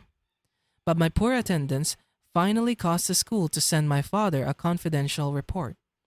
My elder brother, acting on behalf of my father, thereupon addressed me a long, sternly phrased letter, warning me to change my ways. More pressing causes of grief to me were my lack of money and the jobs required of me by the movement, which had become so frequent and frenetic that I could no longer perform them half in the spirit of fun. I had been chosen leader of all the Marxist student action groups in the schools of central Tokyo. I raced about here and there, maintaining liaison. In my raincoat pocket, I carried a little knife I had bought for use in the event of an armed uprising. I remember now that it had a delicate blade, hardly strong enough to sharpen a pencil. My fondest wish was to drink myself into a second stupor, but I hadn't had the money. Requests for my services came from the party were so frequently that I scarcely had the time to catch my breath. A sickly body like mine wasn't up to such frantic activity. My only reasoning all along for helping the group had been my fascination with its irrationality, and to become so horribly involved was quite unforeseen consequence of my joke. I felt secretly like telling the group, "This isn't my business, why don't you get a regular partyman to do it?" Unable to suppress such reactions of annoyance, I escaped. I escaped, but it gave me no pleasure. I decided to kill myself. There were, at the time, three women who showed me special affection. One of them was the landlord's daughter at my lodgings house. When I would come back to my room so exhausted by my errands for the movement that I fell into bed without even bothering to eat, she inevitably would sit my room, carrying in her hand a writing pad and a pen. Always I say this. Excuse me, it's so noisy downstairs with my sister and my little brother that I can't collect my thoughts enough to write a letter. She would sit herself at my desk and write, sometimes for over an hour. It would have been so much simpler if I just lay there and pretended not to be aware of her. But the girl's looks betrayed, only too plainly, that she wanted me to talk. And though I had not the least desire to utter a word, I would display my usual spirit of passive service. I would turn over on my belly with a grunt and, puffing a cigarette, begin. I'm told that some men heat their bathwater by burning love letters they get from women. How horrid! It must be you. As a matter of fact, I have boiled milk that way and drunk it too. And she would say, "What an honor for the girl. I use mine next time." If only she would go quickly. Letter indeed. What a transparent pretext that was. I'm sure she was writing the alphabet or the days of the week and the months.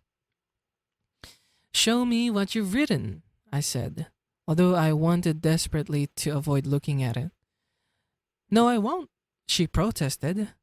"Oh, you're dreadful," I said, and her joy was indecent enough to chill all feeling for her. I thought of an errand for her to do. "Sorry to bother you, but would you mind going down to the drugstore and buying me some sleeping tablets? I'm overexhausted. My face is burning, so I can't sleep. I'm sorry. And about the money, that's all right. Don't worry about the money," she said, while she got up happily. I was well aware that it never offends a woman to be asked to do an errand. They are delighted if some man deigns to ask them a favor.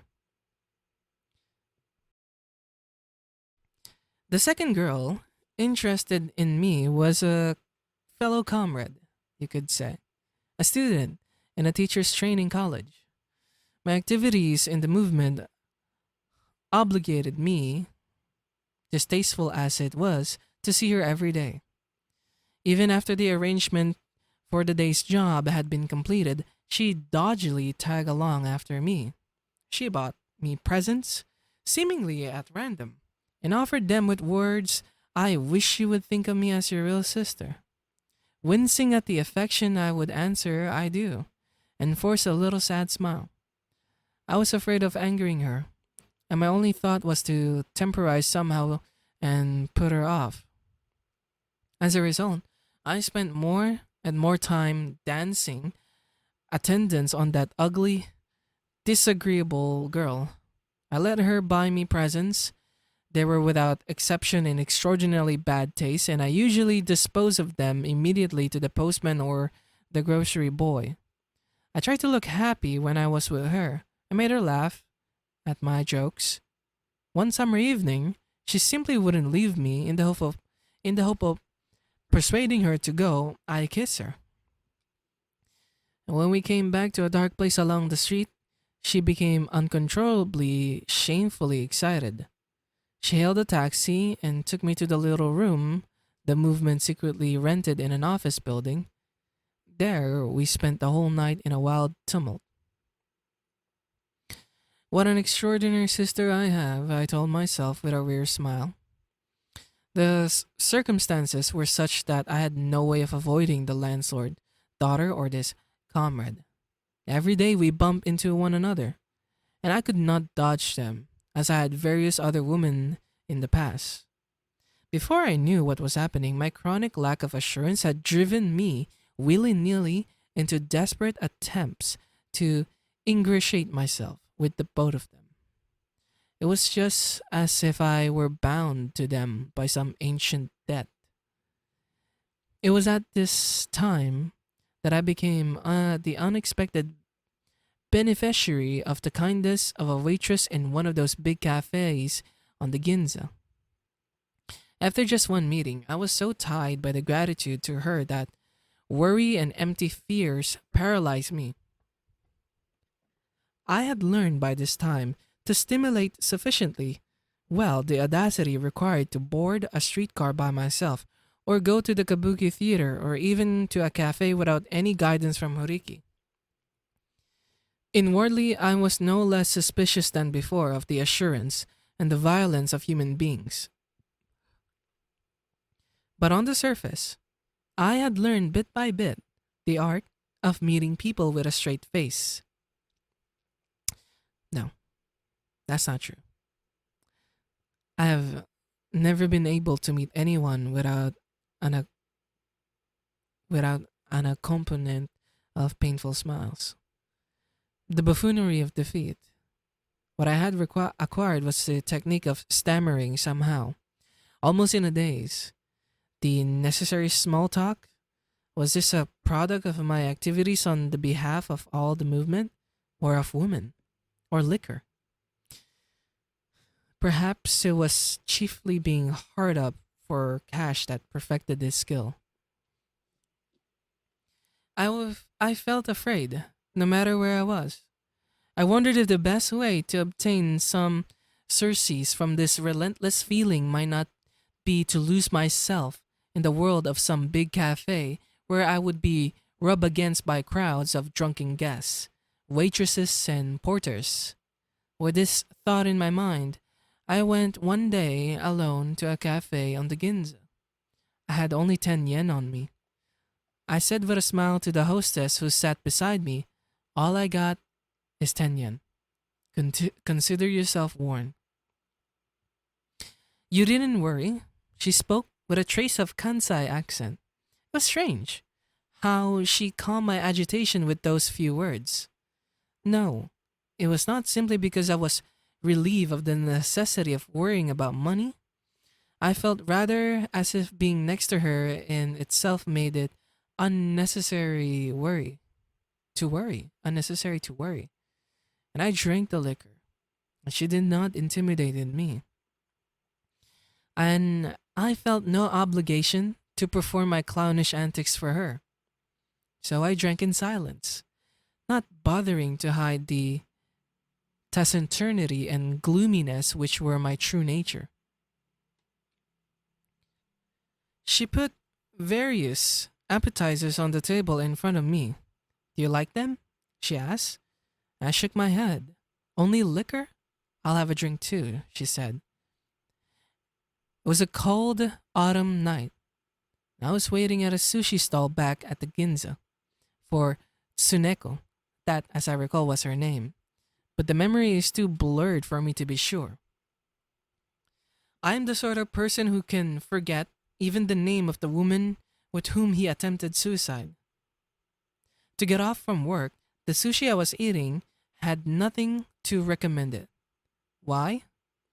When I have forgotten her name, should I be able to remember so clearly how bad the sushi tasted? And I can recall with absolute clarity the close cropped head of the old man. His face was like a snake's, wagging from side to side as he made the sushi, trying to create the illusion that he was a real expert. It has happened to me 2 or 3 times. Since that, I have seen on the streetcar what seemed to be a familiar face and wondered who it was, only to realize with a start that the person opposite of me looked like the old man from the sushi stall. Now, when her name and even her face are fading from my memory, for me, to be able to remember that old man's face so accurately I could draw it, is surely a proof of how bad the sushi was and how it chilled and distressed me. I should add that even when I have been taken to restaurants famous for sushi, I've never enjoyed it much. Tsuneko was living in a room she rented on the second floor of a carpenter's house. I lay there on the floor sipping tea, propping my cheek with one hand as if I had a horrible toothache. I took no pains to hide my habitual gloom. Oddly enough, she seemed to like seeing me lie there that way. She gave me the impression of standing completely isolated, an icy storm whip around her, leaving only dead leaves careening wildly down. As we lie there together, she told me that she was 2 years older than I, and that she came from Hiroshima. I got a husband, you know.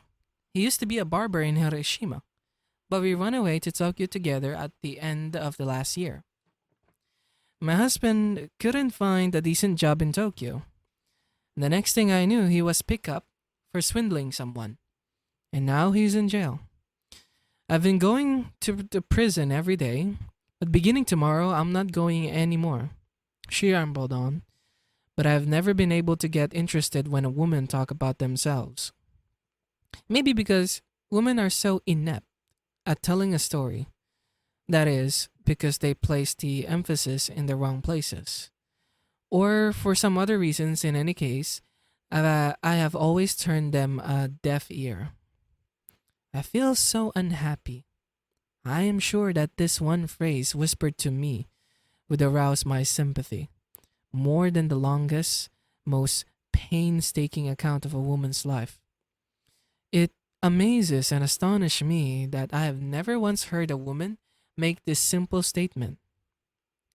This woman did not say, I feel so unhappy in so many words, but something like a silent current of misery, an inch wide flowed over the surface of her body. When I lay next to her, my body was enveloped in her current, which mingled with my own harsher current of gloom, like a withered leaf settling to rest on the stones at the bottom of a pool. I had freed myself from fear and uneasiness. It was entirely different from the feeling of being able to sleep so soundly, which I had experienced in the arms of those idiot prostitutes. For one thing, the prostitutes were cheerful. The night I spent with that criminal's wife was for me a night of liberation and happiness.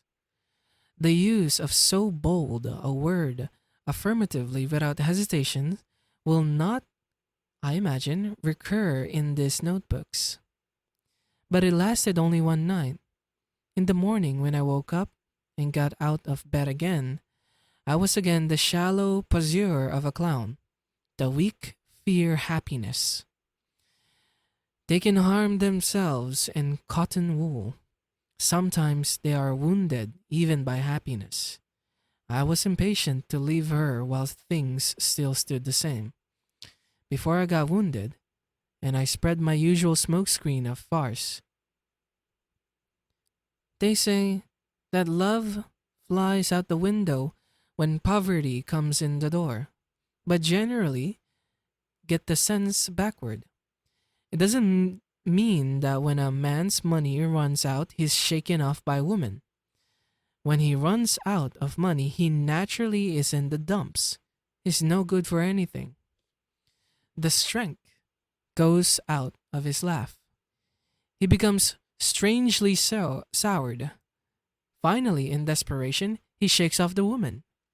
The proverb means that when a man becomes half mad, he will shake and shake and shake until he's free of a woman. You'll find that explanation given in the Kanazawa dictionary. More's the pity. It isn't too hard for me to understand that feeling myself. And I remember making Suneko laugh with such stupid remarks.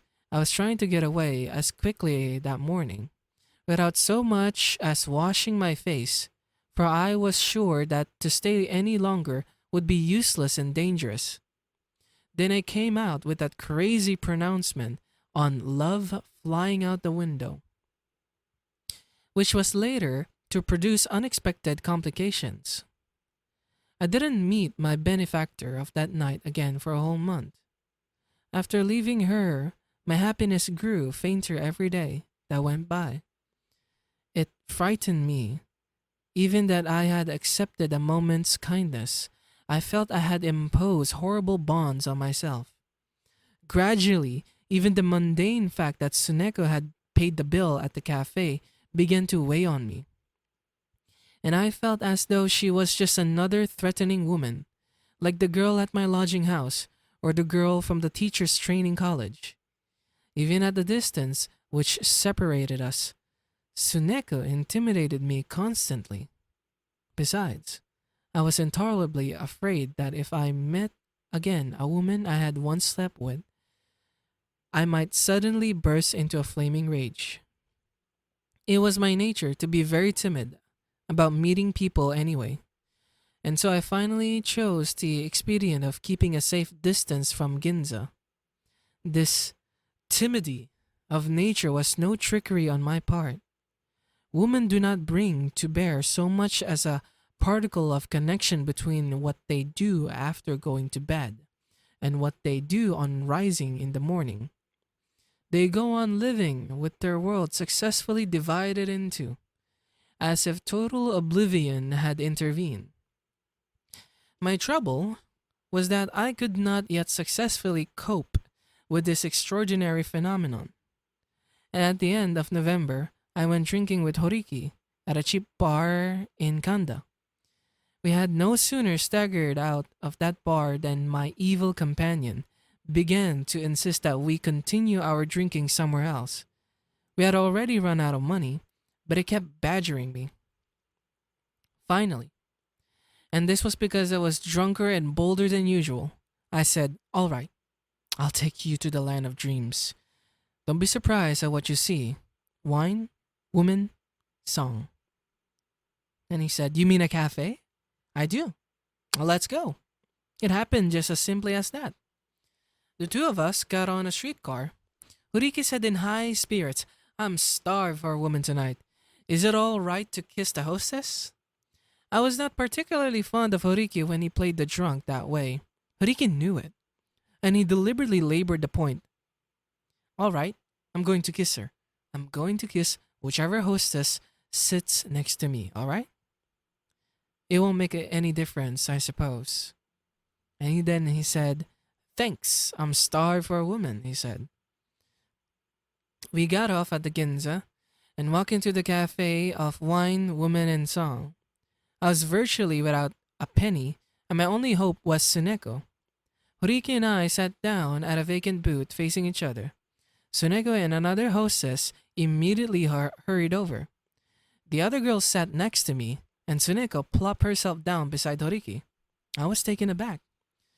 Suneko was going to be kissed in another few minutes.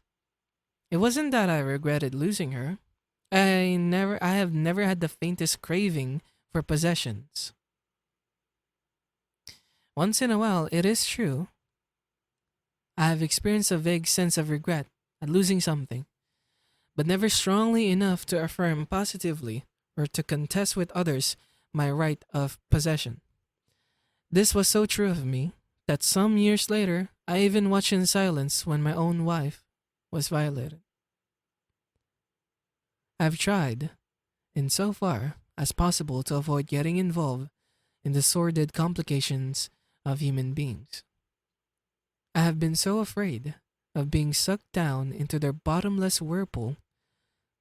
Suneko and I were lovers of just one night. She did not belong to me. It was unlikely that I would pretend to so imperious an emotion as regret, and yet I was shocked. It was because I felt sorry for Suneko. Sorry that she should be obligated to accept Horiki's savage kisses while I watch. Once she had been defiled by Horiki, she would no doubt have to leave me. But my ardor was not positive enough for me to stop Suneko.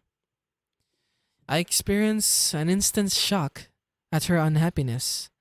I thought, it's all over now. Then the next moment, I meekly, helplessly resigned myself.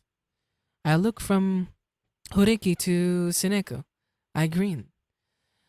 But the situation took an unexpected turn, one very much for the worse. I have enough, Horiki said with a scowl. Not even a lecher like myself can kiss a woman who looks so poverty-stricken. He folded his arms and stared, seemingly in utter disgust at Tsuneko. He forced a smile. Some liquor. I haven't got any money, I spoke under my breath to Tsuneko. I felt I wanted to drink till I drowned in it. Tsuneko was in the eyes of the world unworthy even of a drunkard kiss. A wretched woman who smelled of poverty. Astonishingly, incredibly enough, this realization struck me with the force of a thunderbolt. I drank more that night than ever before in my life. More, more, and more. My eyes swam with drink, and every time Tsuneko and I looked in each other's face, we gave a pathetic little smile. Yes, just as Horiki had said, she really was a tired, poverty-stricken woman and nothing more.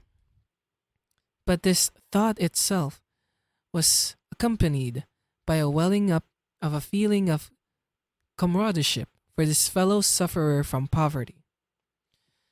The clash between rich and poor is hackneyed enough subject, but I am now convinced that it really is one of the eternal themes of drama.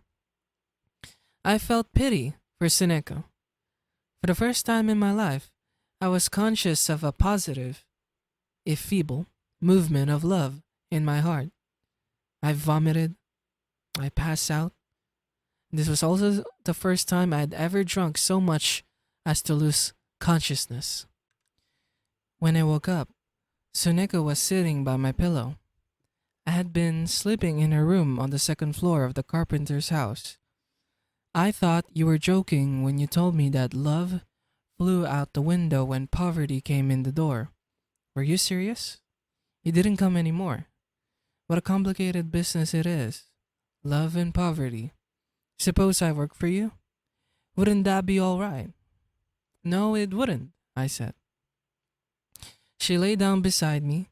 Towards dawn, she pronounced for the first time the word death. She too seemed to be weary beyond the endurance of the task of being a human being. And when I reflected on my dread of the world and its bothersomeness, on money, the movement, women, my studies, it seemed impossible that I could go on living. I consented easily to her proposal. Nevertheless, I was still unable to persuade myself fully of the reality of this resolution to die. Somehow, there lurked an element of make-believe. The two of us spent that morning wandering around Asakusa. We went into a lunch stand and drank a glass of milk. She said, "You pay this time." I stood up, took out my wallet, and opened it. 3 copper coins. It was less shame than horror that assaulted me at that moment. I suddenly saw before my eyes my room in the lodging house, absolutely empty, save for my school uniform and the bedding, a bleak cell devoid of any object which might be pawn. My only other possessions were the kimono and coat I was wearing. These were the hard facts. I perceived with clarity that I could not go on living. As I stood there hesitating, she got up and looked inside my wallet. "Is that all you have?" she asked. Her voice was innocent, but it cut me to the quick. It was painful, as only the voice of the first woman I had ever loved could be painful. "Is that all?" No. Even that suggested more money than I had. 3 copper coins don't count as money at all. This was a humiliation more strange than any I had tasted before. A humiliation I could not live with. I suppose I had still not managed to extricate myself from the part of the rich man's son. It was then I myself determined, this time, as a reality, to kill myself. We threw ourselves into the sea at Kamakura that night. She untied her sash, saying she had borrowed it from a friend at the cafe, and left it folded neatly on a rock. I removed my coat and put it in the same spot. We entered the water together, and she died, and I was saved. The incident was treated rather prominently in the press. No doubt because I was a college student, my father's name also had some news value. I was confined in a hospital on the coast. A relative came from home to see me and take care of necessary arrangement. Before he left, he informed me that my father and all the rest of my family were so enraged that I might easily be disowned once and for all. Such matters did not concern me. I thought instead of the dead Tsuneko and longing for her. I wept. Of all the people I had ever known, that miserable Tsuneko really was the only one I ever loved. A long letter, which consisted of a string of 50 stanzas, came from the girl at my lodging house. 50 stanzas. Each one beginning with the incredible words, "Please live on for me." The nurses used to visit my sick room, laughing gaily all the time, and some would squeeze my hand when they left. They discovered at the hospital that my left lung was affected. This was most fortunate for me, when not long afterwards I was taken from the hospital to the police station, charged with having been the accomplice to a suicide. I was treated as a sick man by the police and quartered not with the criminals but in a special custody room. Late that night, the old policeman standing night duty in the room next to mine softly opened the door. "Hey," he called me. "You must be cold. Come here, next to the fire." I walked into his room, sat on a chair, and warmed myself by the fire. I feigned an air of utter dejection. "You miss her, don't you?" he asked. "Yes," I answered, in a particularly faint, faraway voice. "That's human nature, I guess." His manner had become increasingly self-important. "Where was it you first took up this woman?" The question was weighted with an authority almost indistinguishably from that of a judge.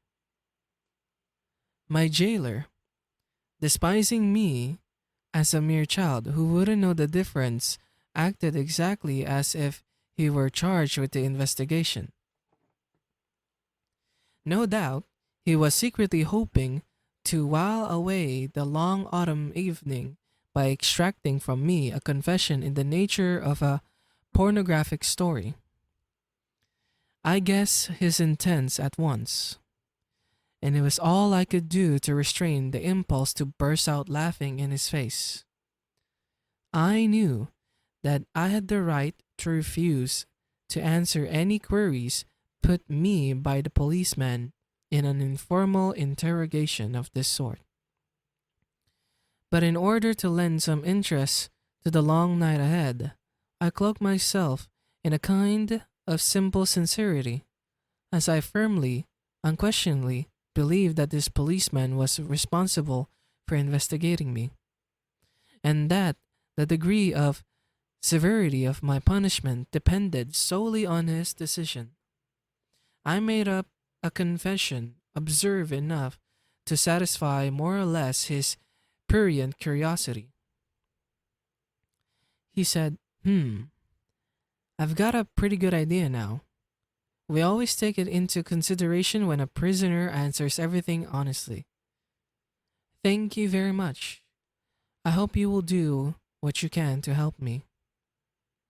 My performance was all but inspired, a great performance which brought me no benefit whatsoever. In the morning, I was called before the police chief. This time, it was the real examination. As soon as I opened the door and entered his office, the police chief said, "There's a handsome lad for you. It wasn't your fault. I can see. Your mother's to blame for having brought such a handsome boy into the world." He was still young, a dark complexioned man, with something about him which suggested a university education. His words caught me off guard and made me as wretched as if I had been born deformed, with a red macula covering half my face. The examination conducted by this athletic-looking police chief was simple and to the point. A world removed from the fortative, tenaciously obscene examination the old policeman had given me the night before.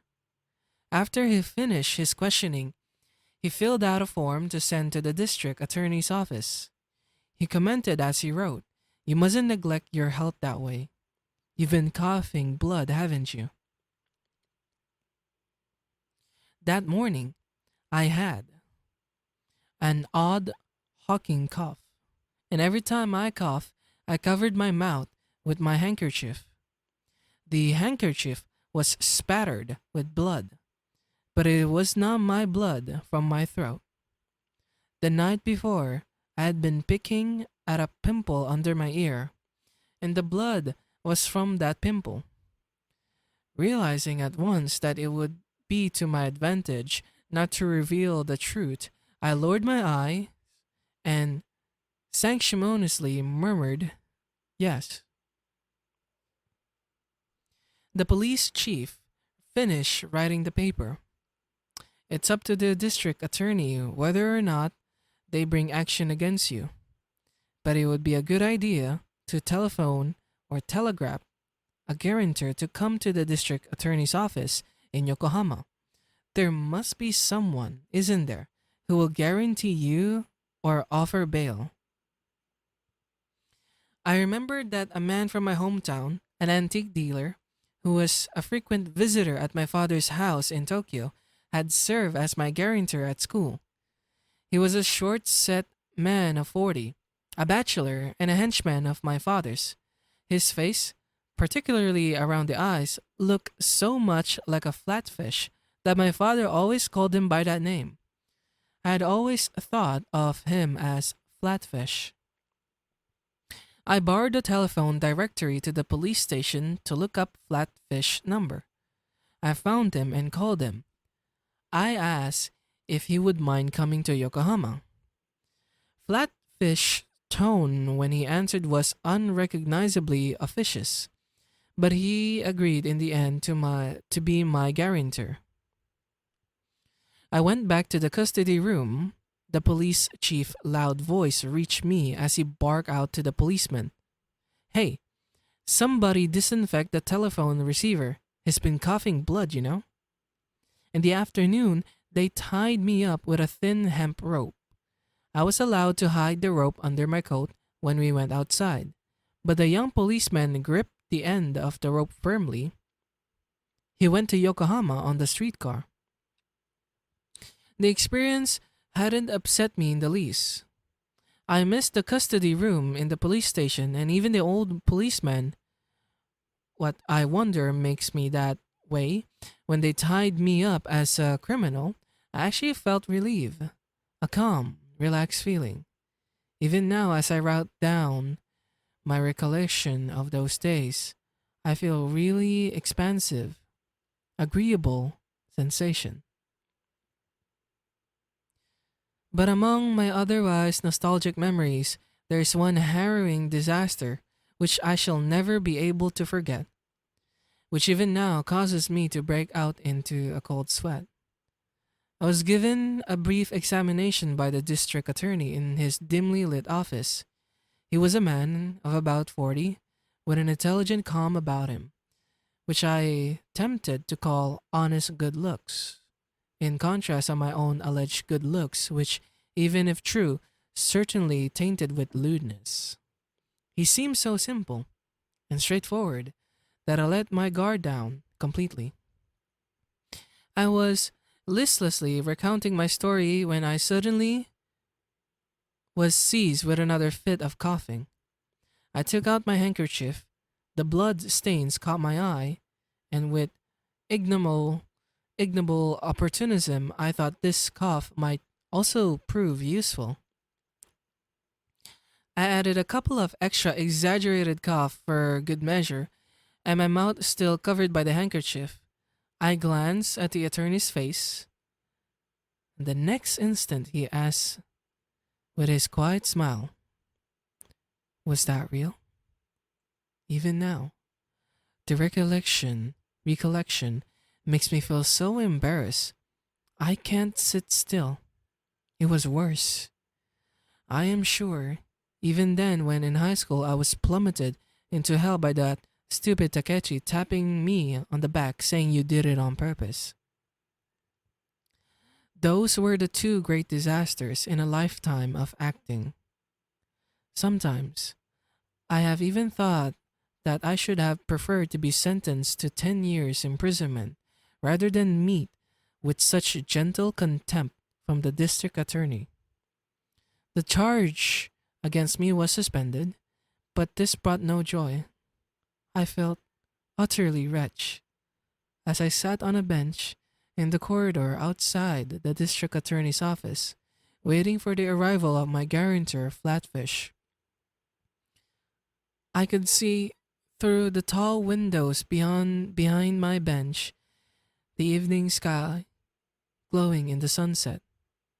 Seagulls were flying by in a line which somehow suggested the curve of a woman's body. The Third Notebook, Part 1. One of Takachi's predictions came true. The other went astray. The inglorious prophecy that woman would fall for me turned out just as he said. But the happy one, that I should certainly become a great artist, failed to materialize. I never managed to become anything more than impressive than an unknown second-rate cartoonist employed by the cheapest magazines. I was expelled from college on account of the incident at Kamakura, and I went to live in a tiny room on the second floor of Flatfish House. I gathered that minute sums of money were remitted from home every month for my support, never directly to me but secretly to Flatfish. They apparently were sent by my brothers without my father's knowledge. And that was all. Every other connection with home was severed. Flatfish was invariably in a bad humor. Even if I smiled to make myself agreeable, he would never return the smile. The change in him was so extraordinary as to inspire me with thoughts of how contemptible, or rather how comic, human beings are who can metamorphosize themselves as simply and effortlessly as they turn over their hands. Flatfish seemed to be keeping an eye on me, as if I were very likely to commit suicide. He must have thought that there was some danger I might throw myself into the sea after the woman, and he sternly forbade me to leave the house. Unable to drink or to smoke, I spent my whole days from the moment I got up until I went to bed, trapped in my cubicle of a room, with nothing but old magazines to read. I was leading the life of a half-wit, and I had quite lost even the energy to think of suicide. Flatfish House was near the Okubu Medical School, the signboard of his shop, which proclaim in bold letters the Garden of the Green Dragon, art and antiques, was the only impressive thing about the place. The shop itself was a long, narrow affair, the dusty interior of which contained nothing but shelf after shelf of useless junk. Needless to say, Flatfish did not depend for a living on the sale of this rubbish. He apparently made his money by performing such services as transferring possession of the secret property of one client to another to avoid taxes. Flatfish almost never waited in the shop. Usually he set out early in the morning in a great hurry, his face set in a scowl, leaving a boy of 17 to look after the shop in his absence. Whenever this boy had nothing better to do, he used to play catch in the street with the children of the neighborhood. He seemed to consider the parasite living on the second floor a simpleton, if not an outright lunatic. He used to even address me lectures in the manner of an older and wiser head. Never having been able to argue with anybody, I submissively listened to his words. A weary though admiring expression on my face, I seemed to recall having heard long ago from the people at home gossip to the effect that this clerk was an illegitimate son of Flatfish. Though the two of them never addressed each other as father and son, there have been a reason for this, and for Flatfish having remained a bachelor. But I am congenitally unable to take much interest in other people, and I don't know anything beyond what I have stated. However, there was undoubtedly something strangely fish like about the boy's eyes, leading me to wonder if the gossip might not be true, but if this were the case, this father and son led a remarkable cheerless existence. Sometimes, late at night, they would order noodles from a neighborhood shop, just for the two of them, without inviting me, and they ate in silence, not exchanging so much as a word. The boy almost always prepared the food in Flatfish house, and 3 times a day he would carry on a separate tray meals for the parasite on the second floor. Flatfish and the boy ate their meals in the dank little room under the stairs, so hurriedly that I could hear the clutter of plates. One evening, towards the end of March, Flatfish, had he enjoyed some unexpected financial success? Or did some other strange gem move him? Even supposing both these hypotheses were correct, I imagine there were a number of other reasons besides of so obscure a nature that my conjectures could never fathom them. Invited me downstairs to a dinner graced by the rare presence of a sake.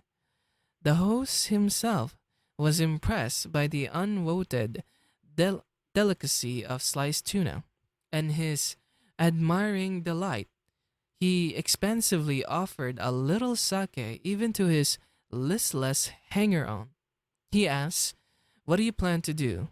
In the future, I mean." And I did not answer, but pick up some dried sardines with my chopsticks from a plate on the table, and while I examined the silvery eyes of the little fish, I felt the faint flush of intoxication rise in me, and I suddenly became nostalgic for the days when I used to go from bar to bar drinking. And even for Horiki, I yearned with such desperation for freedom that I became weak and tearful. Ever since coming to this house, I had lacked all incentive even to play the clown. I had merely lain prostrate under the contemptuous glances of Flatfish and the boy. Flatfish himself seemed disinclined to indulge in long, heart-to-heart talks, and for my part, no desire stirred within me to run after him with complaints. Flatfish pursued his discourse. As things stand, it appears that the suspended sentence passed against you will not count as a criminal record or anything of that sort. So, you see, your rehabilitation depends entirely on yourself. If you mend your ways and bring me your problems, seriously, I mean, I will certainly see what I can do to help you. Flatfish, manner of speech.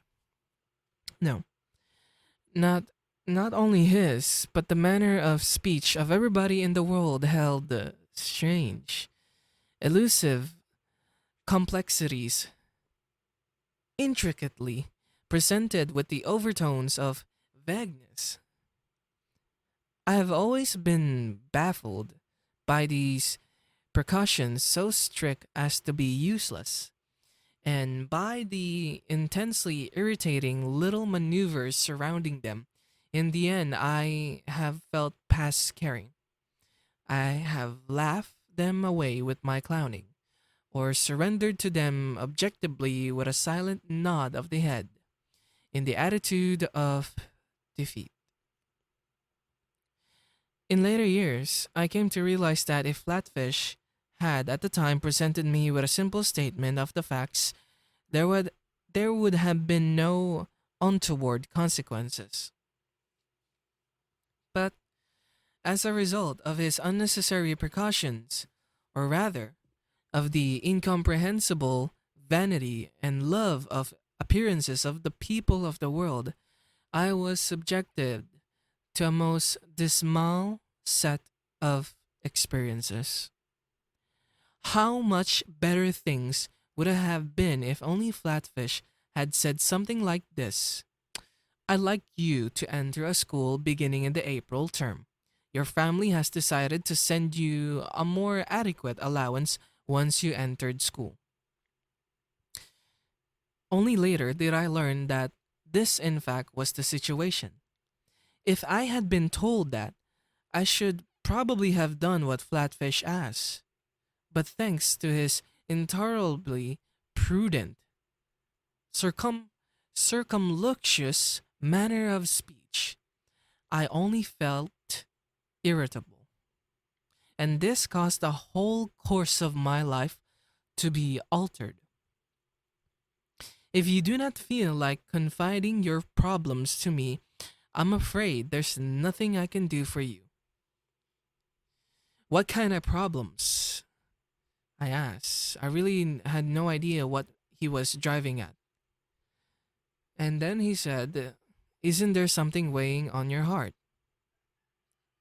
This question confused me, so I asked him, for example. For example, what do you yourself want to do now? Do you think I ought to get a job? Don't ask me. Tell me what you would really like. But even supposing I said I wanted to go back to school, and then he cut me off and said, yes, I know, it costs money, but the question is not the money, it's what you feel. Why? I wonder. Couldn't he have mentioned the simple fact that the money would be forthcoming from home? That one fact would probably have settled my feelings, but I was left in a fog. How about it? Have you anything which might be described as aspiration for the future? I suppose one can't expect people one helps to understand how difficult it is to help another person. And he seemed to be really aggressive. So instinctively, I said, I'm sorry. And he said, I'm really worried about you. I'm responsible for you now. And I don't like you to have such half-hearted feelings. I wish you would show me that you're resolved to make a real effort to turn over a new leaf.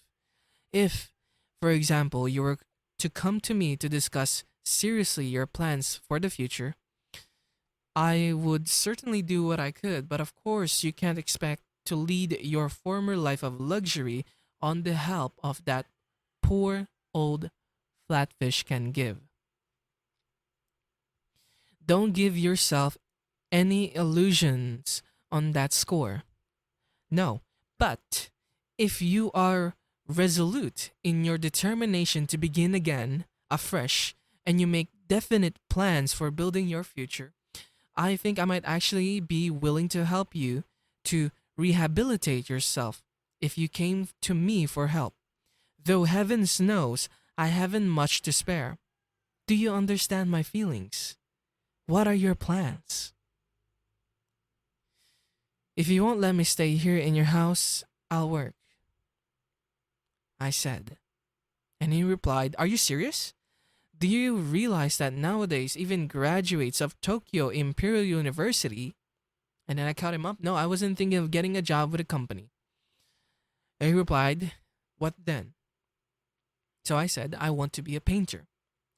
I said this with conviction. But what? I can never forget the indescribably crafty shadow that passed over Flatfish's face as he laughed at me.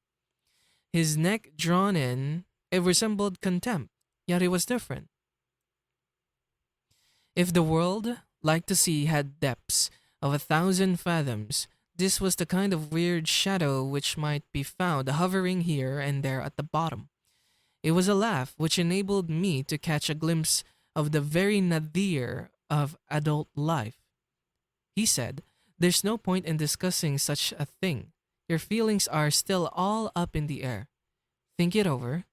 Please, devote this evening to thinking it over seriously.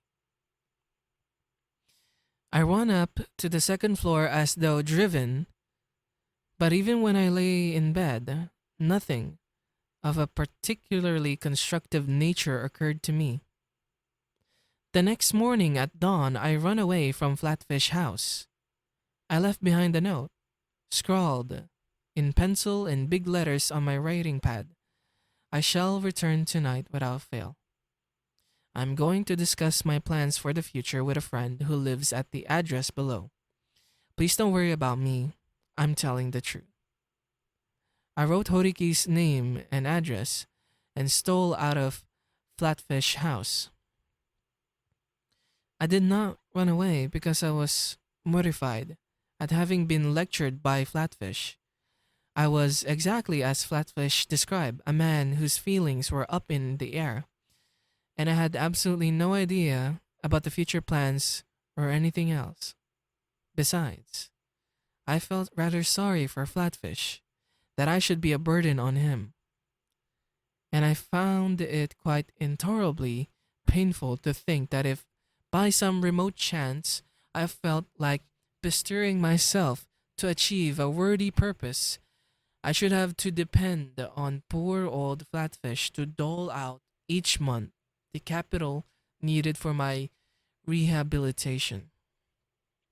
When I left Flatfish House, however, I was certainly not seriously entertaining any idea of consulting the likes of Horiki about my future plans.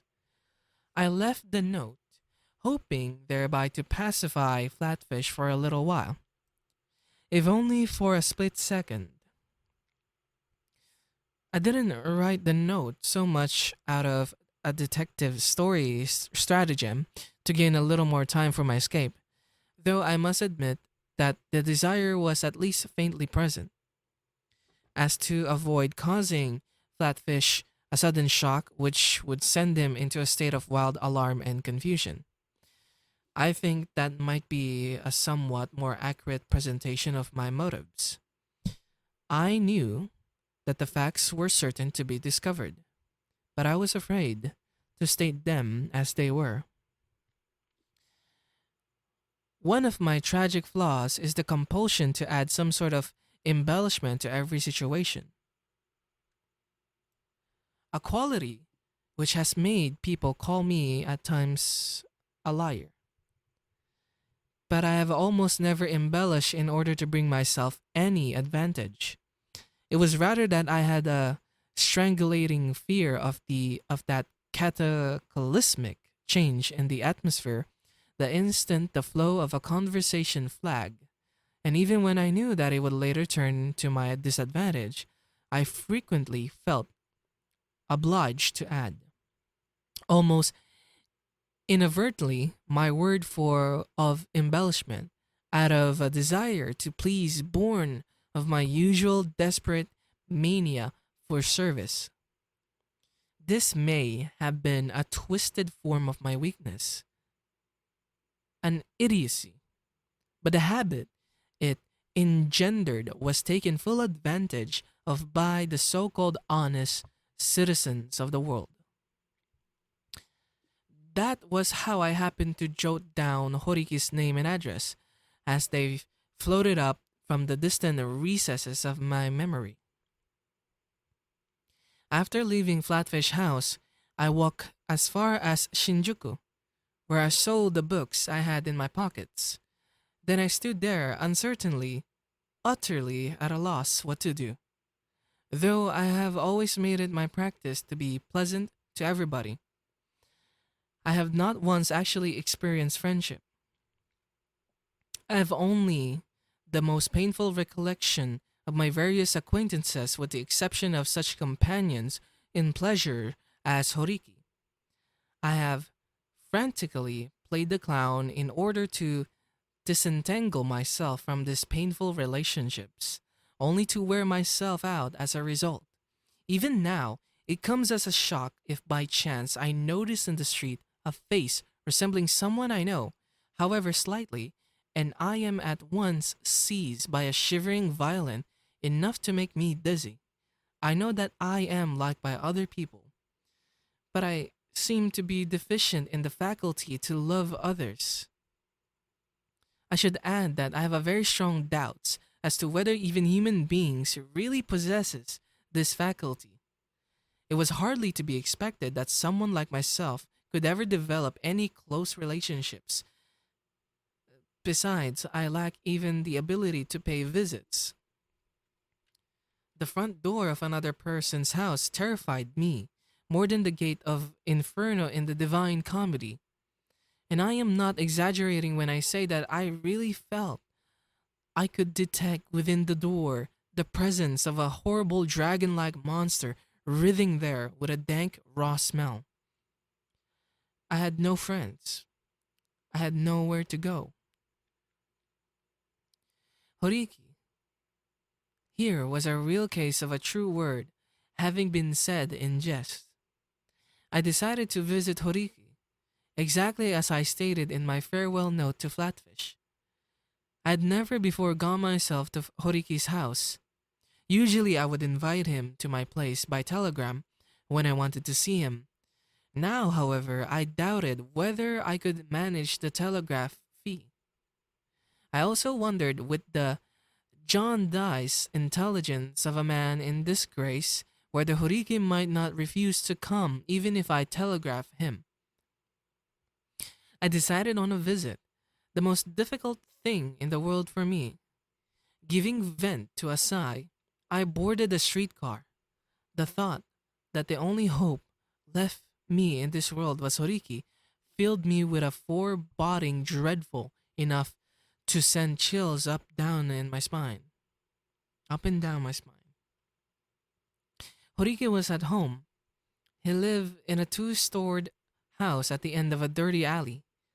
Horiki occupied only a medium-sized room on the second floor, and downstairs his parents and a young workman were busily stitching and pounding strips of cloth to make thongs for sandals. Horiki showed me that day a new aspect of his city dweller personality. This was his knowing nature, an egoism so icy, so crafty, that a country boy like myself could only stare with eyes open wide in amazement. He was not a simple, endlessly passive type like myself.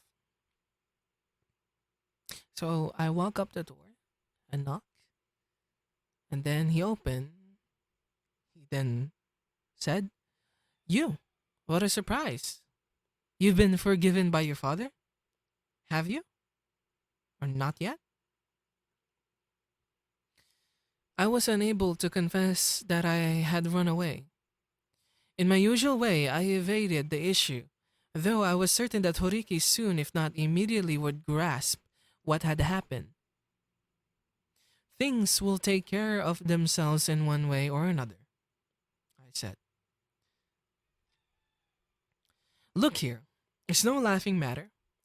Let me give you a word of advice. Stop your foolishness here and now. I've got business today anyway. I'm awfully busy these days. Busy? That's a new word for him. So I asked, business? What kind of business? Hey, what are you doing there? Don't tear the thread off the cushion.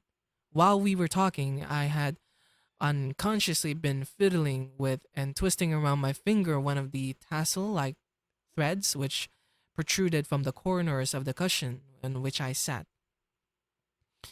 Binding threads, I think they are called. And Horiki had assumed a jealous possessiveness about everything in his house down to the last cushion thread, and he glared at me, seemingly quite unembarrassed by this attitude. When I think of it, Horiki's acquaintanceship with me had cost him nothing. Horiki's aged mother brought in a tray with 2 dishes of jelly. What have we here? Horiki asked his mother tenderly in the tones of a truly dutiful son, continuing in language so polite it sounded quite unnatural.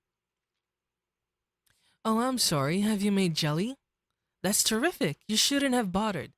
I was just going out on some business. But it will be wicked not to eat your wonderful jelly after you've gone to all the trouble. Thank you so much. Then, turning in my direction, how about one for you? Mother made it specially. Um, this is delicious, really terrific. He ate with a gusto, almost a rapture, which does not seem to be altogether play acting. I also spooned my bowl of jelly, and it tasted watery. And when I came to the piece of fruit at the bottom, it was not fruit at all, but a substance I could not identify. I by no means despised their poverty. At the time, I didn't think that the jelly tasted bad, and I was really grateful for the old woman's kindness. It is true that I dread poverty, but I do not believe I ever have despised it. The jelly and the way Horiki rejoiced over it taught me a lesson in the parsimoniousness of the city dweller, and what is really like in a Tokyo household where the members divide their lives so sharply between what they do at home and what they do on the outside. I was filled with dismay at these signs that I, a fool, rendered incapable by my perpetual flight from human society, from distinguishing between at home and on the outside, was the only one completely left out, that I had been deserted even by Horiki. I should like to record that as I manipulated the peeling liqueur chopsticks to eat my jelly, I felt unbearably lonely. Um, and while we were eating this bland, watery jelly, Horiki suddenly said, I'm sorry, but I got an appointment today, Horiki said, standing and putting on his jacket. I'm going now, sorry. And at that moment, a woman visitor arrived for Horiki. My fortunes thereby took a sudden turn. Horiki at once became quite animated. Oh, I'm sorry. I was just on my way to your place when this fellow dropped in without warning. No, you're not in the way at all. Please come in. He seemed rattled. I took the cushion from under me and turned it over before handing it to Horiki. But snatching it from my hands, he turned it over once more as he offered it to the woman. There was only that one cushion for guests, besides the cushion Horiki sat on. The woman was tall, thin person. She declined the cushion and sat demurely in a corner by the door. I listen absent mindedly to their conversation. The woman, evidently an employee of a magazine publisher, had commissioned an illustration from Horiki and had come now to collect it. We're in a terrible hurry, she explained. It's ready. It's been ready for some time. Here you are. A messenger arrived with a telegram. As Horiki read it, I could see the good spirit on his face turn ugly. Damn it. What have you been up to? He asked me. And the telegram was from Flatfish. You go back at once. I ought to take you there myself, I suppose, but I haven't got the time now. Imagine a runaway and looking so smug. The woman asks, Where do you live? In Okubo, I answered without thinking. That's quite near my office, she said. She was born in Kushu and was 28. She lived in an apartment in Koenji with her 5-year-old girl. And she told me that her husband had died 3 years before. You look like someone who had an unhappy childhood. You're so sensitive. More's the pity for you. I led, for the first time, the life of a kept man. After Shizuko, that was the name of the lady journalist, went out to work in the morning at the magazine publishers. Her daughter, Shigeko, and I obediently look after the apartment. Shigeko had always been left to play in the superintendent's room while her mother was away, and now she seemed delighted that an interesting uncle had turned up as a new playmate. For about a week, I remained in a state of daze. Just outside the apartment window was a kite caught in the telegraph wires, blown about and ripped by the dusty spring wind. It nevertheless clung tenaciously to the wires, as if in affirmation of something. Every time I look at the kite, I had to smile with embarrassment and blush. It haunted me even in the dreams. I want money, I said. How much? She asked. I answered back, a lot. Love flies out the window when poverty comes in the door. And it's true. She replied, Don't be silly. Such trite expression. Is it? But you don't understand. I may run away if things go on at this rate. Which of us is the poor one? And which will run away? What a silly thing to say. I want to buy my drinks and cigarettes with my own money. I'm a lot better artist than Horiki. At such times, the self-portraits I painted in high school, the ones Takechi called ghost pictures, naturally came to my mind. My lost masterpieces. These, my only really worthwhile pictures, had disappeared during one of my frequent changes of address. I afterwards painted pictures of every description, but they all fell far, far short of those splendid works as I remembered them. I was plagued by a heavy sense of loss, as if my heart had become empty. The undrunk glass of absinthe, a sense of loss which was doomed to remain eternally unmitigated, stealthily began to take shape. Whenever I spoke of painting, that undrunk glass of absinthe flickered before my eyes. I was agonized by the frustrating thought, if only I could show them those paintings, they would believe in my artistic talents. Do you really? You're adorable when you joke that way with a serious face, she said. But it was no joke. It was true. I wish I could have shown her those pictures. I felt an empty chagrin, which suddenly gave way to resignation. I added cartoons, I mean. I'm sure I'm better than Horiki at cartoons, if nothing else. These clownish words of deceit were taken more seriously than the truth. Yes, that's so. I've been really struck by those cartoons you've always drawing for Shigeko. I've burst out laughing over them myself. How would you like to draw for our magazine? I can easily ask the editor. Her company published a monthly magazine, not an especially notable one for children. Most women have only to lay eyes on you to want to be doing something for you so badly they can't stand it. You're always so timid, and yet you're funny.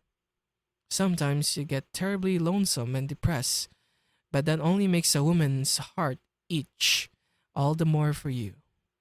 Shizuko flattered me with these and other comments which, with the special repulsive quality of the kept man, I calmly accepted. Whenever I thought of the situation, I sank all the deeper in my depression, and I lost all my energy. It kept preying on my mind that I needed money more than a woman. That anyway, I wanted to escape from Shizuko and make my own living. I made plans of every sort, but my struggles only enmesh me the more in my dependence on her. The strong-minded woman herself dealt with the complications which developed from my running away and took care of almost everything else for me. As a result, I became more timid than ever before her. At Shizuko's suggestion, a conference took place attended by Flatfish, Horiki, and herself, at which it was concluded that all relations between me and my family were to be broken, and I was to live with Shizuko as man and wife. Thanks to Shizuko's effort, my cartoons began to produce a surprising amount of money. I bought liquor and cigarettes, as I had planned, with the proceeds, but my gloom and depression grew only the more intense. I had sunk to the bottom. Sometimes, when I was drawing the adventures of Kinta and Ota, the monthly comic strip for Shizuko's magazine, I would suddenly think of home, and this made me feel so miserable that my pen would stop moving, and I looked down through brimming tears. At such times, the one slight relief came from little Shigeko. By now, she was calling me Daddy, with no show of hesitation. Daddy, is it true that God will grant you anything if you pray for it? I thought that I for one would like to make such prayer. O vouchsafe unto me a will of ice, acquaint me with the true natures of human beings. Is it not a sin for a man to push aside his fellow? Vouchsafe unto me a mass of anger. I answered little Shigeko, yes, I'm sure he'll grant Shigeko anything she wants, but I don't suppose Daddy has a chance. I was frightened, even by God. I could not believe in his love, only in his punishment. Fate, that, I felt, was the act of facing tribunal of justice with one's head bowed to receive the scourge of God. I could believe in hell, but it was impossible for me to believe in the existence of heaven. Why haven't you a chance? She said. Because I disobeyed what my father told me, I answered. Did you? But everybody say you're so nice. That's because I deceived them. I was aware that everybody in the apartment house was friendly to me, but it was extremely difficult for me to explain to Shigeko how much I feared them all, and how much I was cursed by the unhappy peculiarity that the more I feared people, the more I was like, and the more I was like, the more I feared them. A process which eventually compelled me to run away from everybody. I casually changed the subject. Shigeko, what would you like from God? And she answered, I would like my real daddy back. I felt dizzy with the shock. An enemy? Was I Shigeko's enemy? Or was she mine? Here was another frightening grown up who would intimidate me. A stranger, an incomprehensible stranger, a stranger full of secrets. Shigeko's face suddenly began to look that way. I had been deluding myself with the belief that Shigeko at least was safe, but she too was like the ox, which suddenly lashes out with its tail to kill the horsefly on its flank. I knew that from then on I would have to be timid even before that little girl. Is the lady killer at home? Horiki had taken to visiting me again at my place. I could not refuse him, even though this was the man who made me so miserable the day I ran away. I welcomed him with a feeble smile. Your comic strips are getting quite a reputation, aren't they? There's no competing with amateurs. They're so foolhardy they don't know when to be afraid. But don't get too overconfident. Your composition is still not worth a damn. He dared to act the part of the master to me. I felt my usual empty tremor of anguish at the thought. I can imagine the expression on his face if I showed him my ghost pictures. But I protested instead. Don't say such things, you'll make me cry. Horiki looked all the more elated with himself. If all you got is just enough talent to get along, sooner or later, you'll betray yourself. Just enough talent to get along. I really had to smile at that. Imagine saying that I had enough talent to get along.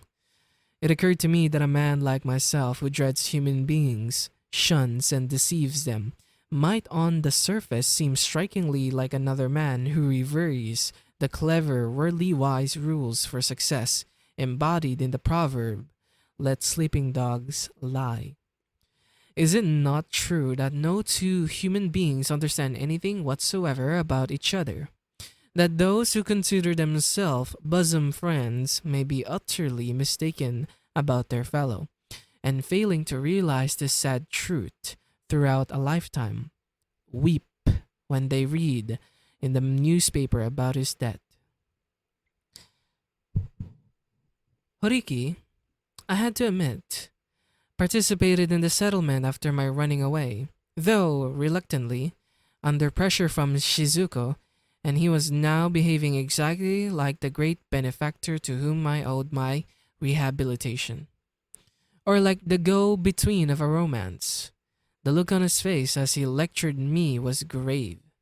Sometimes he would barge in late at night, dead drunk, to sleep at my place, or to stop by to borrow 5 yen. Inevitably 5 yen. You must stop your fooling around with women. You've gone far enough. Society won't stand for it. What, I wondered, did he mean by society? The plural of human beings. Where was the substance of this thing called society? I had spent my whole life thinking that society must certainly be something powerful, harsh and severe. But to hear Horiki talk made the words "don't you mean yourself" come to the tip of my tongue, but I held the words back, reluctant to anger him. Society won't stand for it. It's not society. You're the one who won't stand for it, right? If you do such a thing, society will make you suffer for it. It's not society, it's you, isn't it? Before you know it, you'll be ostracized by society. It's not society. You're going to do the ostracizing, aren't you?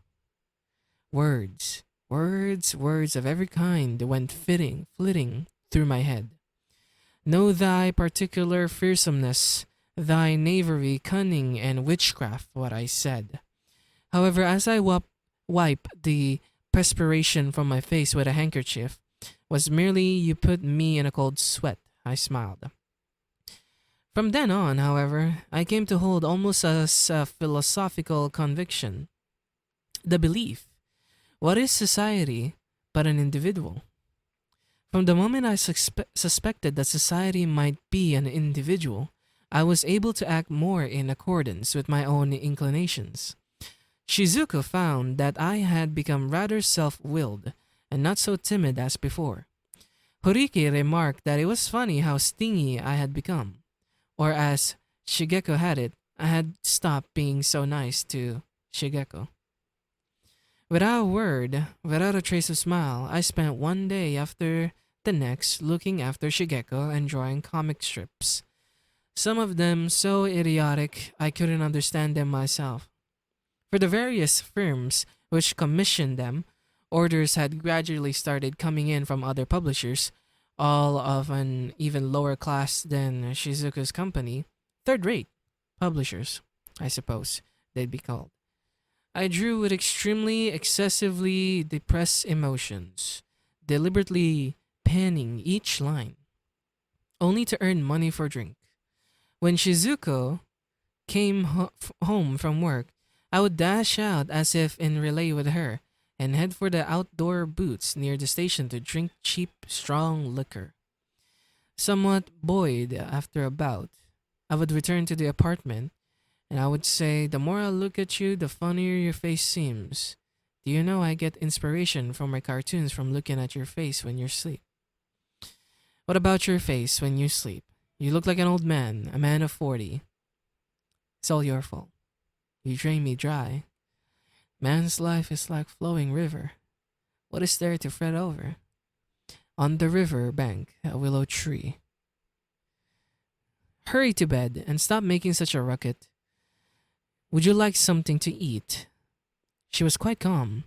She did not take me seriously. So I said, "If there's any liquor left, I'll drink it. Man's life is like a flowing river. Man's river? No, I mean the river flows, the flowing of life." And I would go on singing as Shizuko took off my clothes, and I fell asleep with my forehead pressed against her breast. This was my daily routine. Et pousse en recommence encore le lendemain, avec seulement les mêmes règles que la veille. When I first heard and read in translation these verses by Guy Charles Cross, I blushed until my face burned. The toad. That is what I was, a toad. It was not a question of whether or not society tolerated me, whether or not it ostracized me. I was an animal lower than a dog, lower than a cat, a toad. A toad. I sluggishly move, that's all. The quantities of liquor I consumed had gradually increased. I went drinking not only in the neighborhood of the Koenji station, but as far as the Ginza. Sometimes I spent the night out. At bars, I acted the part of a ruffian, kissed women indiscriminately, did anything as long as it was not in accord with accepted usage, drank as wildly, no more, so as before my attempted suicide, was so hard pressed for money that I used to pawn Shizuku's clothes. A year had passed since I first came to her apartment and smiled bitterly at the torn kite. One day, along when the cherry trees were going to leaf, I stole some of Shizuku's underrobes and sashes and took them to a pawn shop. I used the money they gave me to go drinking on the Ginza. I spent 2 nights in a row away from home. By the evening of the 3rd day, I began to feel some compunctions about my behavior, and I returned to Shizuku's apartment. I unconsciously hushed my footsteps as I approached the door, and I could hear Shizuku talking with Shigeko. "Why does he drink?" the little girl asked. "It's not because he likes liquor, it's because he's too good, because do all good people drink? Not necessarily, but I'm sure Daddy'll be surprised. Maybe he won't like it. Look, it jumped out of the box, like the funny man in the comics he draws. Yes, isn't it?" Shizuka's low laugh sounded genuinely happy. I opened the door a crack and looked in, and I saw a small white rabbit bounding around the room. The 2 of them were chasing it. They were happy. The two of them. I'd been a fool to come between them. I might destroy them both if I were not too careful. A humble happiness, a good mother and a child. God, I thought if you listen to pray to the prayers of people like myself, grant me happiness once. Only once in my whole lifetime will be enough. Please hear my prayer. I felt like getting down on my knees to pray then and there. I shut the doors softly, went to the Ginza, and did not return to the apartment. My next spell as a kept man was an apartment over a bar close by the Kyobashi station. Society, I felt as though even I were beginning to acquire some vague notion of what it meant. It is the struggle between one individual and another. And then and there struggle, in which the immediate triumph is everything. Human beings never submit to human beings. Even slaves practice their mean retaliations. Human beings cannot conceive of any means of survival except in terms of a single then and there contest. They speak of duty to one's country and such like things, but the object of their efforts is invariably the individual. And even once the individual's needs have been met, again the individual comes in. The incomprehensibility of society is the incomprehensibility of the individual. The ocean is not society, it is individuals. This how I managed to gain a modicum of freedom from my terror at the illusion of the ocean called the world. I learned to behave rather aggressively without the endless anxious worrying I knew before, responding as it were to the needs of the moment. When I left the apartment in Koenji, I told the madam of the bar in Kyobashi I left her and come to you. That was all I said, and it was enough. In other words, my single then and there contest had been decided, and from that night, I lodged myself without ceremony on the second floor of her place, society, which by all rights should have been implacable, inflicted not a particle of harm on me. And I offered no explanation as long as the madam was so inclined. Everything was all right. At the bar, I was treated like a customer, like the owner, like an errand boy, like a relative of the management. One might have expected that I would be considered a very dubious character, but society was not in the least suspicious of me, and the regular customers of the bar treated me with almost painful kindness. They called me by my first name and bought me drinks. I gradually came to relax my vigilance towards the world. I came to think that it was not such a dreadful place. My feelings of panic had been molded by the unholy fear aroused in me by such superstitions of science as the hundreds of thousands of whooping cough germs born by the spring breeze, the hundreds of thousands of eye-destroying bacteria which infest the public baths, the hundreds of thousands of microbes in our barber shop which will cause baldness, the swarms of scabious parasites infecting the leather straps in the subway cars, or the tapeworm, fluke and heaven knows what eggs that undoubtedly lurk in raw fish and in undercooked beef and pork. Or the fact that if you walk barefoot, a tiny sliver of glass might penetrate the sole of your foot, and after circulating through your body, reach the eye and cause blindness. There is no disputing the accurate, scientific fact that millions of germs are flowing, swimming, wriggling everywhere. At the same time, however, if you ignore them completely, they lose all possible connection with yourself. and at once become nothing more than vanishing ghosts of science. This too I came to understand. I had been so terrorized by scientific statistics. If 10 million people each leave over 3 grains of rice from their lunch, how many sacks of rice are wasted in one day? If 10 million people each economize 1 paper handkerchief a day, how much pulp will be saved? That whenever I left over a single grain of rice, whenever I blew my nose, I imagined that I was wasting mountains of rice, tons of paper, and I fell prey to a mood dark as if I'd committed some terrible crime. But these were the lies of science, the lies of statistics and mathematics.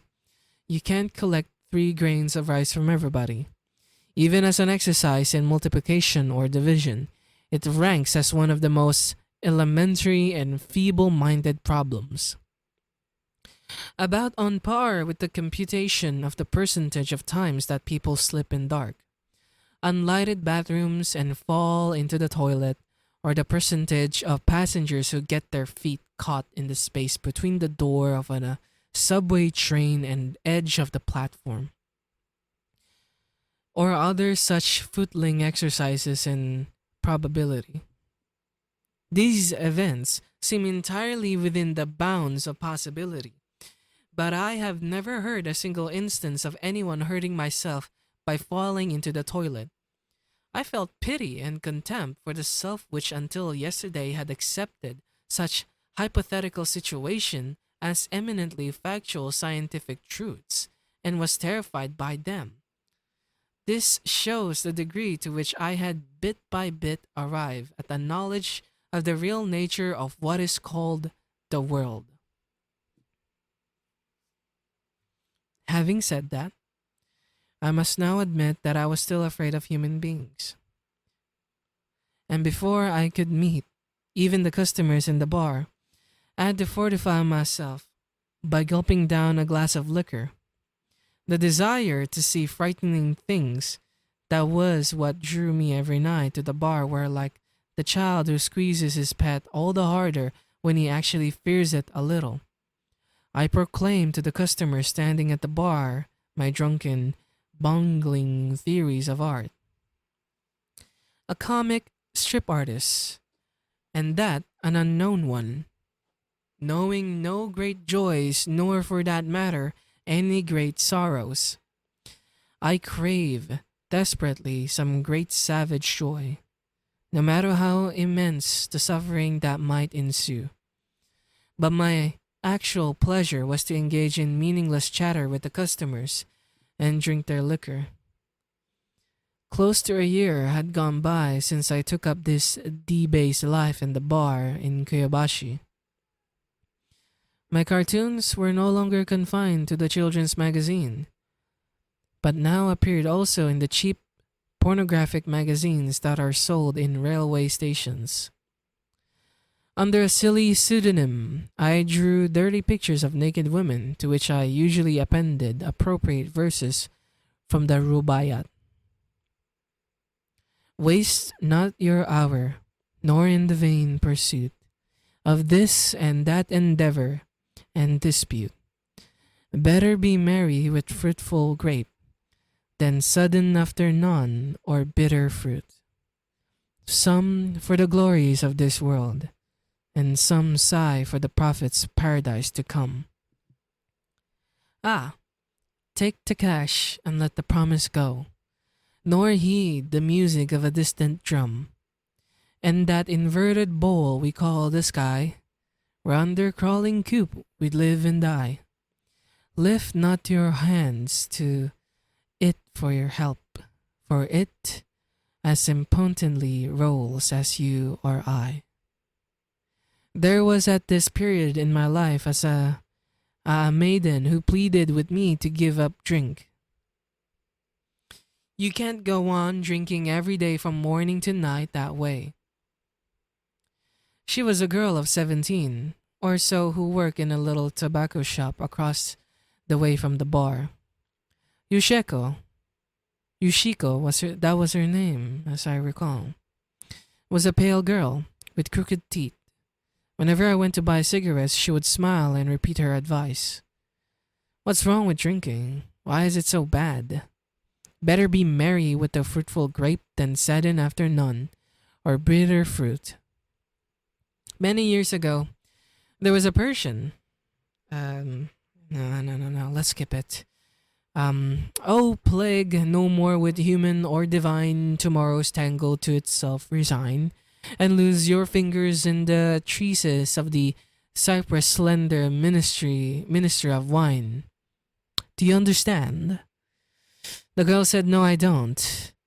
I answered, what a stupid little girl you are. I'm going to kiss you. She said, go ahead. She pouted out her lower lip, not in the least abashed. You silly fool, you and your ideas of chastity.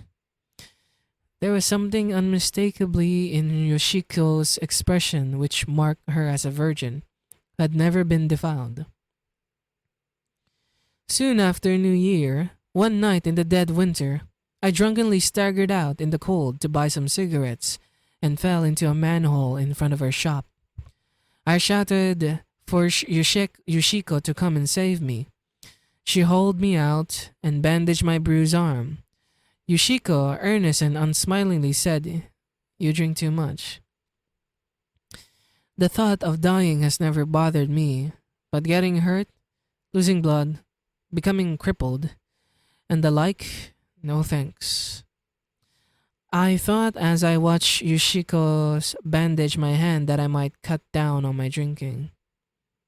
I'm giving it up. From tomorrow on, I won't touch a drop. Do you mean it? She asked, and I answered, there's no doubt about it. I'll give it up. If I give it up, will you marry me, Yoshiko?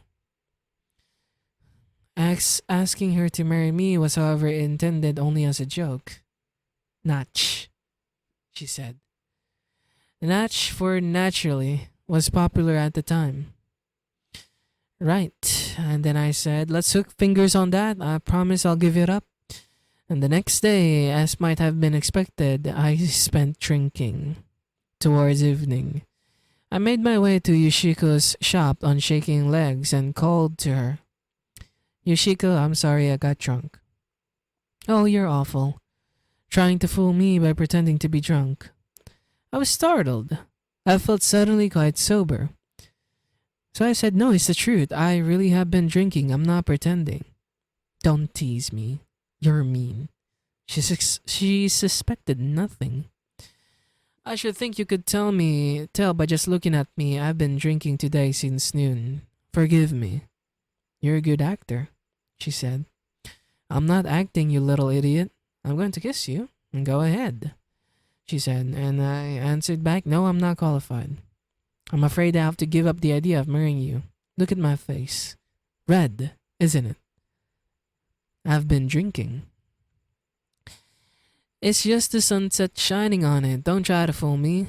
You promised yesterday you wouldn't drink. You wouldn't break a promise, would you? We hook fingers. Don't tell me you've been drinking. It's a lie. I know it is. Yoshiko's pale face was smiling as she sat there inside the dimly lit shop. What a holy thing uncorrupted virginity is. I thought I had never slept with a virgin, a girl younger than myself. I'd marry her. I wanted once in my lifetime to know that great savage joy, no matter how immense the suffering that might ensue. I'd always imagined that the beauty of virginity was nothing more than the sweet, sentimental illusion of stupid poets. But it really is alive and present in this world. We would get married in the spring. We go together on bicycles to see waterfalls framed in green leaves. I made up my mind on the spot. It was a then there decision, and I did not hesitate to steal the flower. Not long afterwards, we were married. The joy I obtained as a result of this action was not necessarily great or savage, but the suffering which ensued was staggering. So surpassing what I had imagined, that even describing it as horrendous would not quite cover it. The world, after all, was still a place of bottomless horror.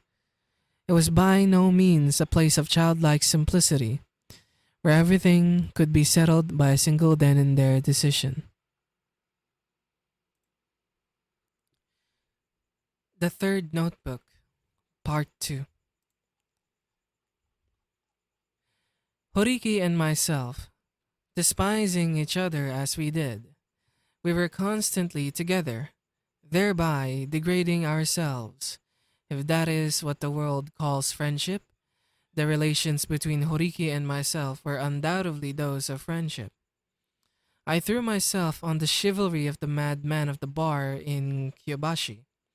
It is a strange use of the word to speak of a woman's chivalry, but in my experience, at least in the cities, the women possess a greater abundance of what might be termed chivalry than the men. Most men concern themselves, all fear and trembling, only with appearances, and were stingy to boot. She enabled me to marry Yoshiko and to rent a room on the ground floor of an apartment building near the Sumida River, which we made our home. I gave up drinking and devoted my energies to drawing cartoons. After dinner, we would go out together to see a movie, and on the way back, we would stop at a milk bar or buy pots of flowers. But more than any of these things, it gave me pleasure just to listen to the words or watch the movements of my little bride, who trusted in me with all her heart.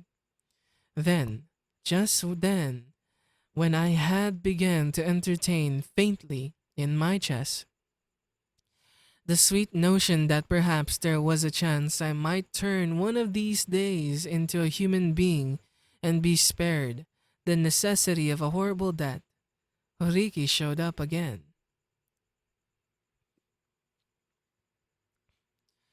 He hailed me. "How's the great lover? Why, what's this? Do I detect a note of caution in your face? You? Of all people? I've come today as a messenger from the Lady of Koenji." He lowered his voice and thrust his jaw in the direction of Yoshiko, who was preparing tea in the kitchen. As much as to ask whether it was all right to continue, I answered nonchalantly, "It doesn't matter. You can say anything before her." As a matter of fact, Yoshiko was what I should like to call a genius at trusting people. She suspected nothing of my relations with the madman of the bar in Kuyabashi. And even after I told her all about the incident which occurred at Kamakura, she was equally unsuspicious of my relations with Tsuneko. It was not because I was an accomplished liar. At times, I spoke quite bluntly.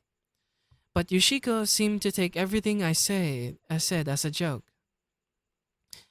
"You seem to be just as cocksure of yourself as ever. Anyway, it's nothing important. She asked me to tell you to visit her once in a while." Just when I was beginning to forget, that bird of ill omen came flapping my way to rip open with its beak the wounds of memory. All at once, the shame over the past and the recollection of sin unfolded themselves before my eyes, and seized by a terror so great it made me want to shriek.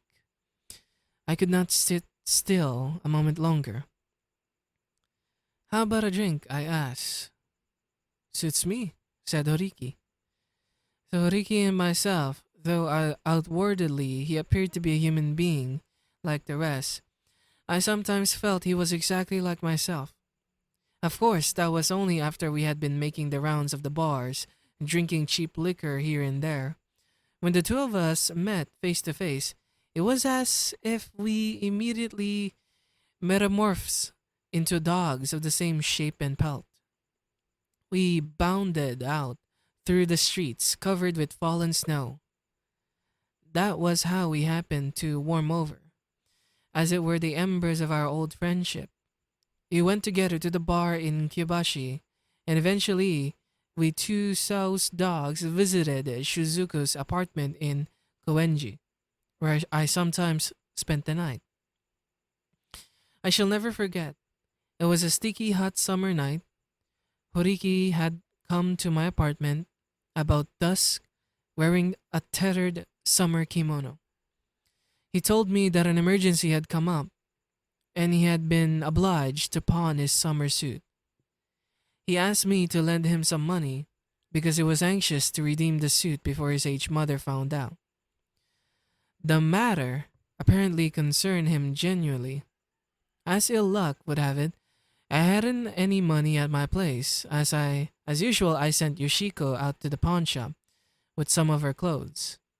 I lent Horiki what he needed from the money she received, but there was still a little left over, and I asked Yoshiko to buy some gin with it.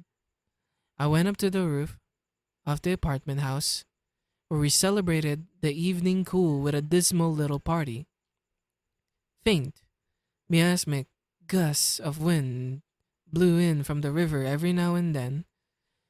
We began a guessing game of tragic and comic nouns. This game, which I myself had invented, was based on the proposition that just as nouns could be divided into masculine, feminine, and neuter, there was a distinction between tragic and comic nouns. For example, this system decreed that steamship and steam engine were both tragic nouns, while streetcar and bus were comic. Persons who failed to see why this was true were obviously unqualified to discuss art. And a playwright who included even a single tragic noun in a comedy showed himself a failure, if for no other reason. The same held equally true of comic nouns and tragedies. I began the questioning. Are you ready? What is tobacco? Tragic, Horiki answered promptly. What about medicine? Powder or pills?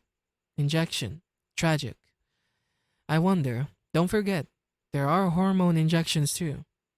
No, there's no question, but it's tragic. First of all, there's a needle. What could be more tragic than a needle? You win. But medicines and doctors are surprisingly enough comic. What about that? Comic. And that goes for Christian ministers and Buddhist priests too. Bravo! Then life must be tragic. Wrong, it's comic too. In that case, everything becomes comic. Here's one more for you. What about cartoonists?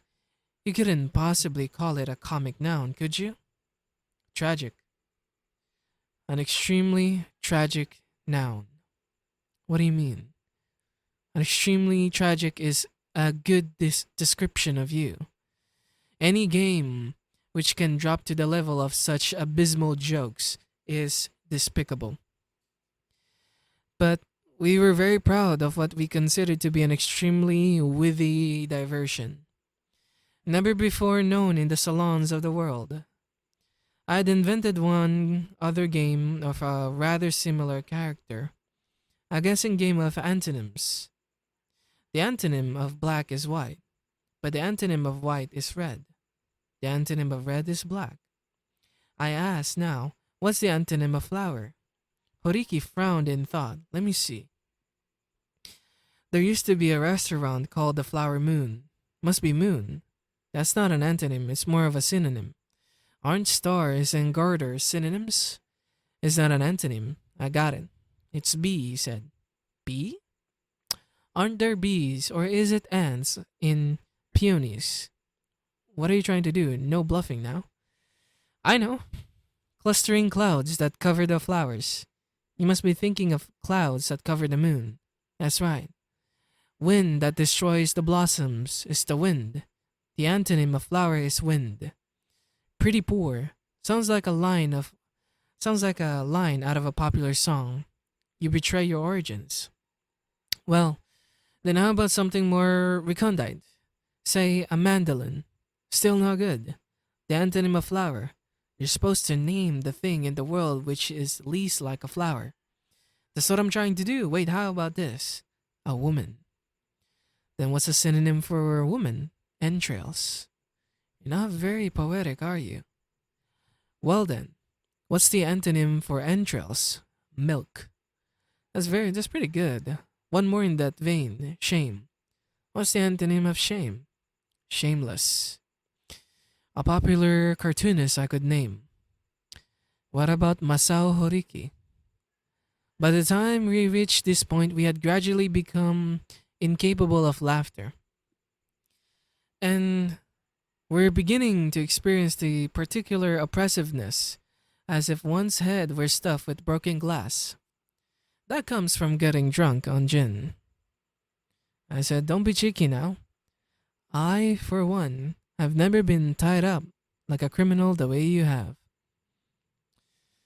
I was taken aback.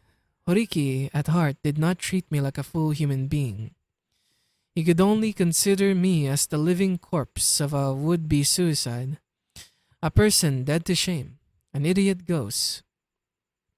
His friendship had no other purpose but to utilize me in whichever way would most further his own pleasures. This thought naturally did not make me very happy, but I realized after a moment that it was entirely to be expected that Horiki should take this view of me. That from a long ago, even as a child, I seemed to lack the qualifications of a human being. And that, for all I knew, contempt, even from Horiki, might be entirely merited. I said, feigning tranquility, crime. What's the antonym of crime? This is a hard one. The law, of course. Horiki answered flatly. I looked at his face again, caught in the flashing red light of a neon sign on a nearby building. Horiki's face had the somber dignity of a relentless prosecutor. I felt shaken to the core. Crime belongs in a different category. Imagine saying that the law was the antonym of a crime, but perhaps everybody in society can go on living in self-satisfaction. Thanks to just such simple concepts, they think that crime hatches where there are no policemen. Well, in that case, what would it be? God? That would suit you. There's something about you that smells a little of a Christian priest. I find it offensive. Let's not dispose of the problem so lightly. Let's think about it a bit more together. Isn't it an interesting theme? I feel you can tell everything about a man from just his answer to this question. You can't be serious. The antonym of a crime is virtue. A virtuous citizen, in short, someone like myself. Let's not joke.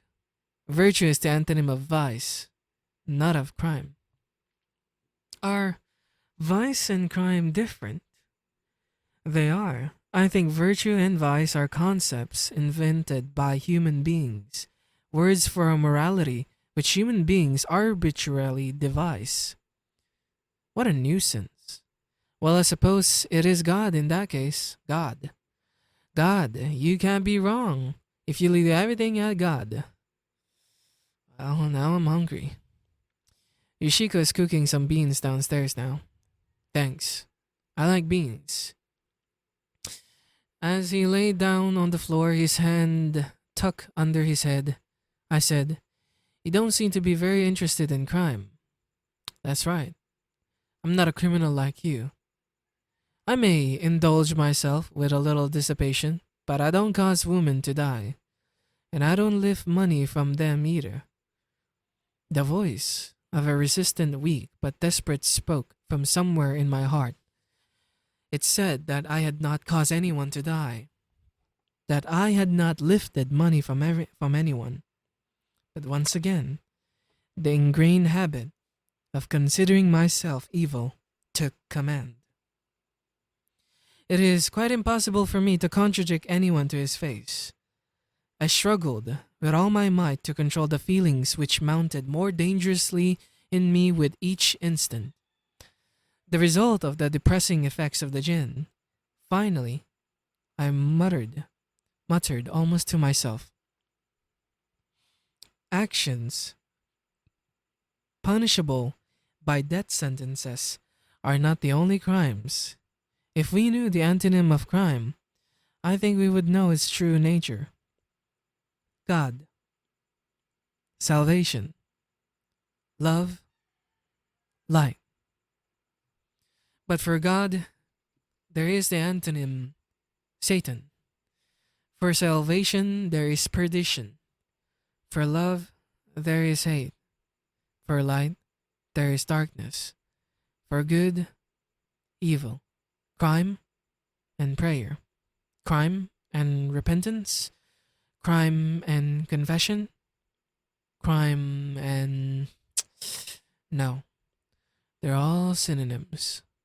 What is the opposite of crime?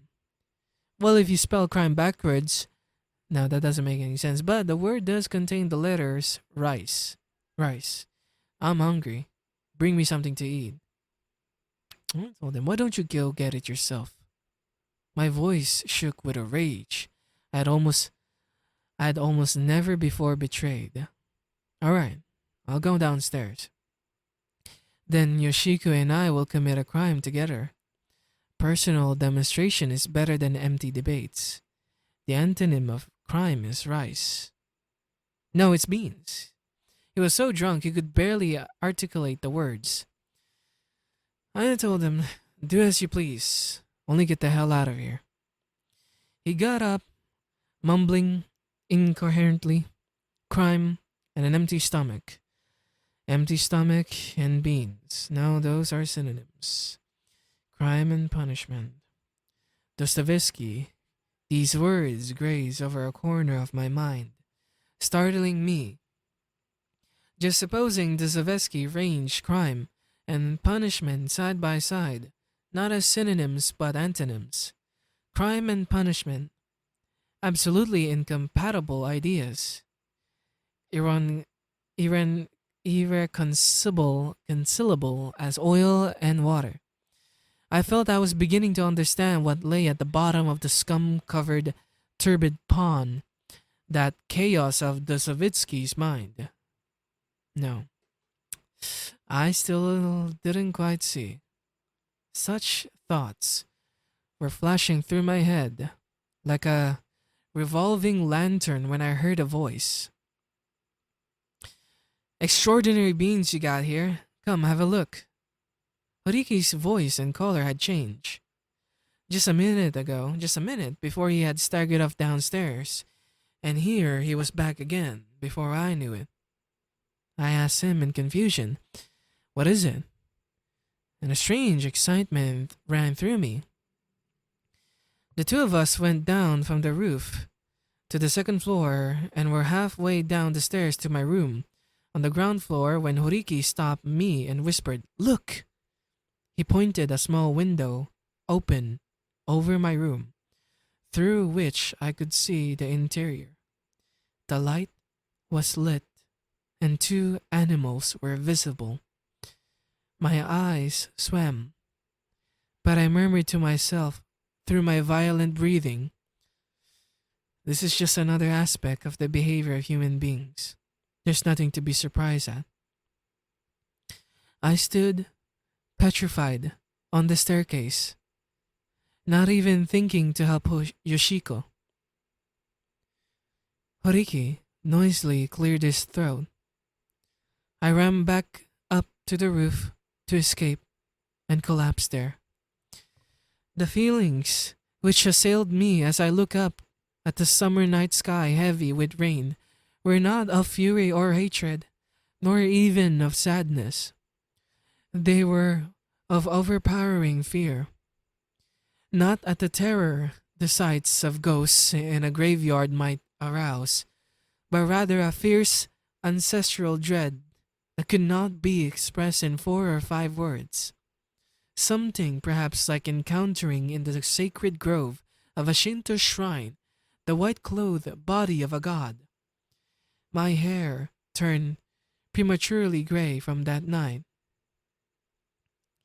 I had now lost all confidence in myself.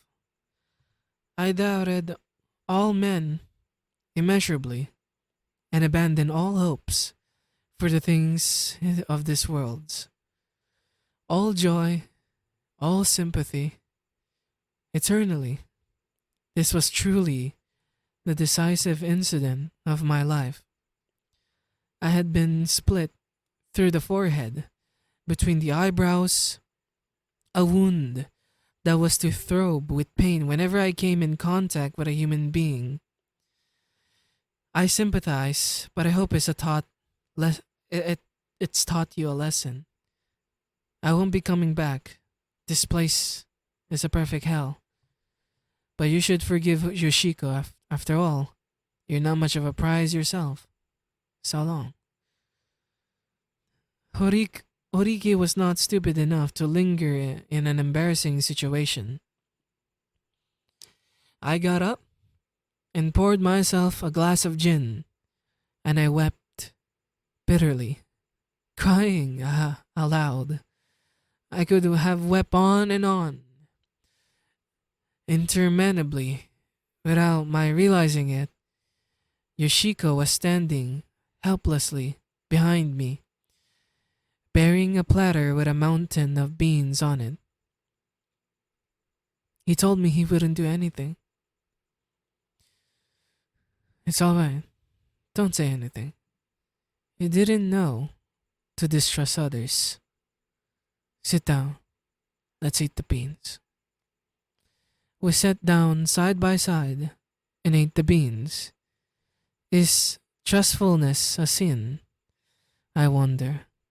The man was an illiterate shopkeeper, an undersized runt of about 30, who used to ask me to draw cartoons for him, and then would make a great ado over the trifling sums of money he paid for them.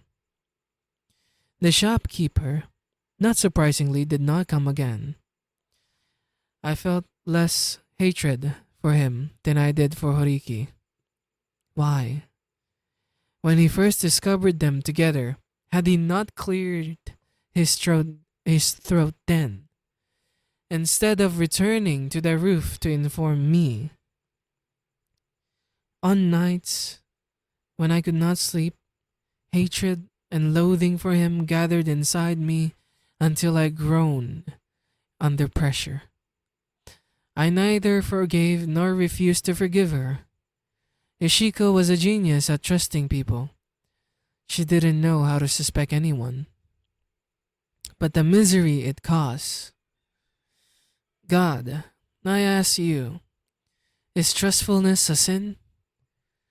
It was less the fact of Yoshiko's defilement than the defilement of her trusts in people, which became so persistent of a source of grief as almost to render my life insupportable. For someone like myself, in whom the ability to trust others is so cracked and broken that I am wretchedly timid and am forever trying to read the expression on people's faces. Yoshiko's immaculate trustfulness seemed clean and pure, like a waterfall among green leaves. One night sufficed to turn the waters of this pure cascade yellow and muddy. Yoshiko began from that night to fret over my every smile or frown. She would jump when I called her, and seem at loss which way to turn. She remained tense and afraid, no matter how much I tried to make her smile. No matter how much I played the clown, she began to address me with an excessive profusion of honorifics. Is immaculate trustfulness, after all, a source of sin? I looked up various novels in which married women are violated. I tried reading them, but I could not find a single instance of a woman violated in so lamentable a matter as Yoshiko. Her story obviously could never be made into a novel. I might actually have felt better if anything in the least resembling love existed between that runt of a shopkeeper and Yoshiko, but one summer night, Yoshiko was trusting, and that was all there's to it. and on account of that incident, I was cleft between the eyebrows. My voice became hoarse. My hair turned prematurely gray, and Yoshiko was condemned to a life of anxiety. In most of the novels I read, emphasis was placed on whether or not the husband forgave the wife's act. It seemed to me, however, that any husband who still retains the right to forgive or not to forgive is a lucky man. If he thinks that he can't possibly forgive his wife, he out instead of making such a great fuss to get a divorce as quickly as possible and find a new wife. If he can't do that, he should forgive and show forbearance. In either case, the matter can be completely settled in whichever way the husband's feelings dictate. In other words, even though such an incident certainly comes as a great shock to the husband, it is a shock and not an endless series of waves which lash back at him over and over again. It seemed to me a problem which could be disposed of by the wrath of any husband with authority. But in our case, the husband was without authority. And when I thought things over, I came to feel that everything was my fault. Far from becoming enraged, I could not utter a word of complaint. It was on account of that rare virtue she possessed that my wife was violated, a virtue I long had prized, the unbearably pitiful one called immaculate trustfulness. Is immaculate trustfulness a sin? Now that I harbored doubts about the one virtue I had depended on, I lost all comprehension of everything around me. My only resort was drink. My face coarsened markedly, and my teeth fell from my interminable drinking bouts, to which I surrendered myself. The cartoons I drew now verge on the pornographic. No, I'll come out with it plainly. I began about this time to copy pornographic pictures which I secretly peddled. I wanted money to buy gin. When I look at Yoshiko, always averting her glance and trembling, doubt gave birth to fresh doubt. It was unlikely, wasn't it, that a woman with absolutely no defenses should have yielded only that once with the shopkeeper. Had she been also with Horiki? Or with somebody I didn't even know? I hadn't the courage to question her. Wreathing in my usual doubts and fears, I drank gin, and sometimes, when I drank, timidly attempted a few sneaking ventures at indirect questioning. In my heart, I bounded foolishly from joy to sorrow at her responses, but on the surface I never ceased my immoderate clowning. Afterwards, I would inflict on Yoshiko an abominable, hellish caressing before I dropped into a dead sleep. Towards the end of the year, I came home late one night, blind drunk. I felt like having a glass of sugar water. Yoshiko seemed to be asleep, so I went myself to the kitchen to look for the sugar bowl. I took off the lid and peered inside. There was no sugar, only a thin black cardboard box. I took it absent-mindedly in my hand and read the label. I was startled. Somebody had scratched off most of the writing, but the part in Western letters remained intact. The word dial was legible. Dial at the time, I relied entirely on gin and never took sleeping pills. Insomnia, however, was a chronic complaint with me, and I was familiar with most sleeping pills. The content of this one box of dial was unquestionably more than sufficient to cause death. The seal of the box was unbroken. I must have hidden it here at some time or other in the past when I felt I might need it. After first scratching off the label, the poor child could not read Western letters, and I must have thought it was enough if I just scratch off with the nails, with my nails, the part of the label in Japanese. You have committed no sin. I very quietly filled the glass with water, careful not to make the least noise, and deliberately broke the seal of the box. I poured the whole contents into my mouth, and I calmly drained the glass of water in one gulp. I switched off the light and went to bed at once. For 3 days and nights, I lay as one dead. The doctor considered it an accident and was kind enough to postpone reporting to the police. I am told that the first words I murmured as I began to recover consciousness were, "I'm going home."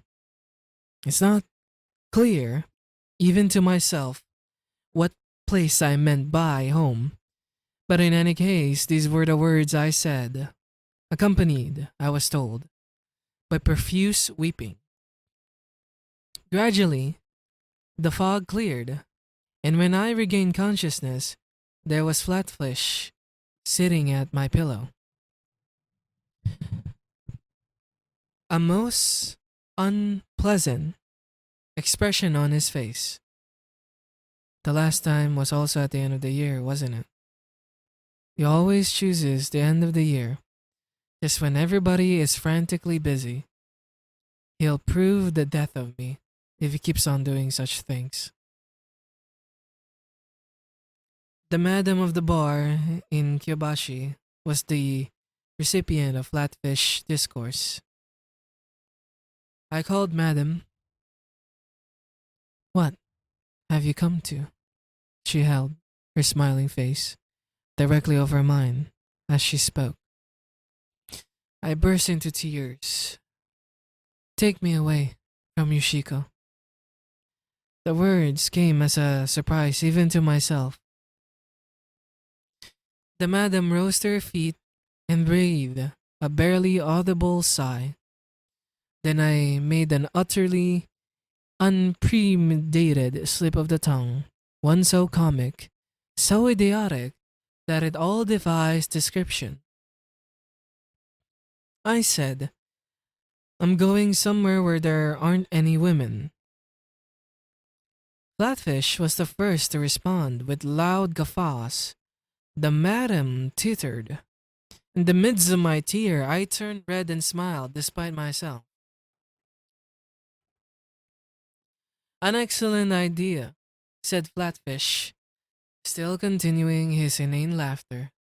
"You really ought to go to a place with no women. Everything goes wrong as soon as women are around you." Yes, a place without women is a fine suggestion. A place without women, and the worst of it was that my delirious ravings were later to be realized in a more ghastly way. Yoshiko seemed to have got the idea that I had swallowed the overdose of sleeping pills by way of atonement for her sin, and this made her all the more uncertain before me. She never smiled. She looked as if she could hardly be persuaded to open her mouth. I found the apartment so oppressive that I would end by going out as usual to swill cheap liquor. After the dial incident, however, I lost weight noticeably. My arms and legs felt heavy, and I often was too lazy to draw cartoons. Flatfish had let some money when he came to visit me. He said it's a little gift from me, and offered it exactly as if it were his own money, though I gathered it actually came from my brothers as usual. This time, unlike when I ran away from Flatfish House, I was able to get the vague glimpse through his theatrical airs of importance. I too was clever, and pretending to be completely unaware of what was going on, I humbly offered Flatfish not any, but my thanks for the money. It nevertheless gave me a strange feeling, as if at the same time I could understand why people like Flatfish resorted to such complicated tricks. I did not hesitate to use the money to go by myself to the hot springs of southern Izu. However, I am not the kind to make a leisurely tour of the hot spring. And at the thought of Yoshiko, I became so infinitely forlorn as to destroy completely the peaceful frame of mind which have been permitted to me to gaze from my hotel window at the mountains. I did not change into sport clothes. I didn't even take the waters. Instead, I would rush into the filthy little bars that looked like souvenir stands and drink gin until I fairly swam in it. I returned to Tokyo only sicklier for the trip. The night I returned to Tokyo, the snow was falling heavily. I drunkenly wandered along the rows of saloons behind the Ginza, singing to myself over and over again, so softly, it was only a whisper. From here, it's hundreds of miles to home.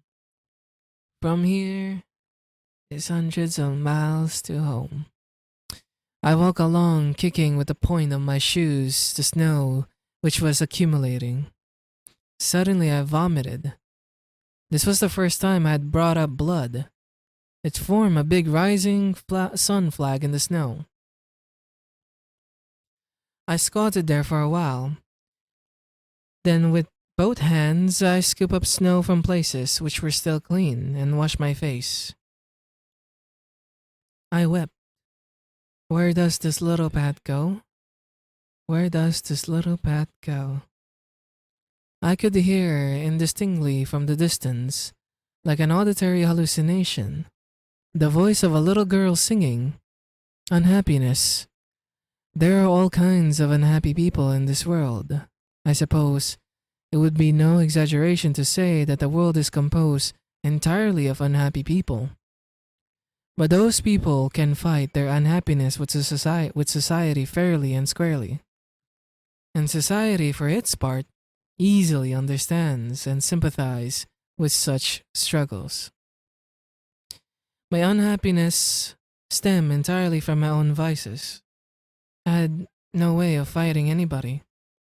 If I had ever attempted to voice anything in the nature of a protest, even a single mumbled word, the whole society, not only Flatfish, would undoubtedly have cried out flabbergasted.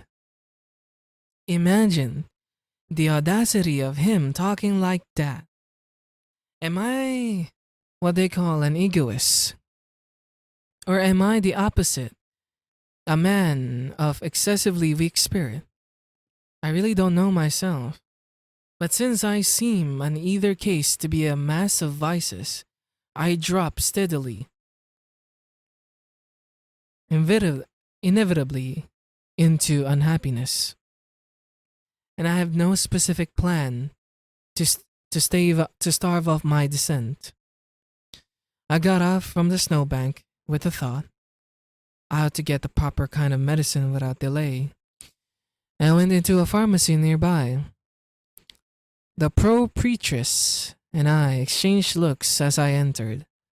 For that instant, her eyes popped up, and she held her head lifted, as if caught in the light of a flashbulb. She stood ramrod stiff, but in her wide-open eyes there was no trace of alarm or dislike. Her look spoke of longing, almost of the seeking for salvation. I thought she must be unhappy too. Unhappy people are sensitive to the unhappiness of others. Not until did I happen to notice that she stood with difficulty, supporting herself on crutches. I suppressed a desire to run up beside her. I couldn't take my eyes from her face. I felt tears starting, and saw then the tears brimming from her big eyes. That was all. Without saying a word, I went out of the pharmacy and staggered back to my apartment.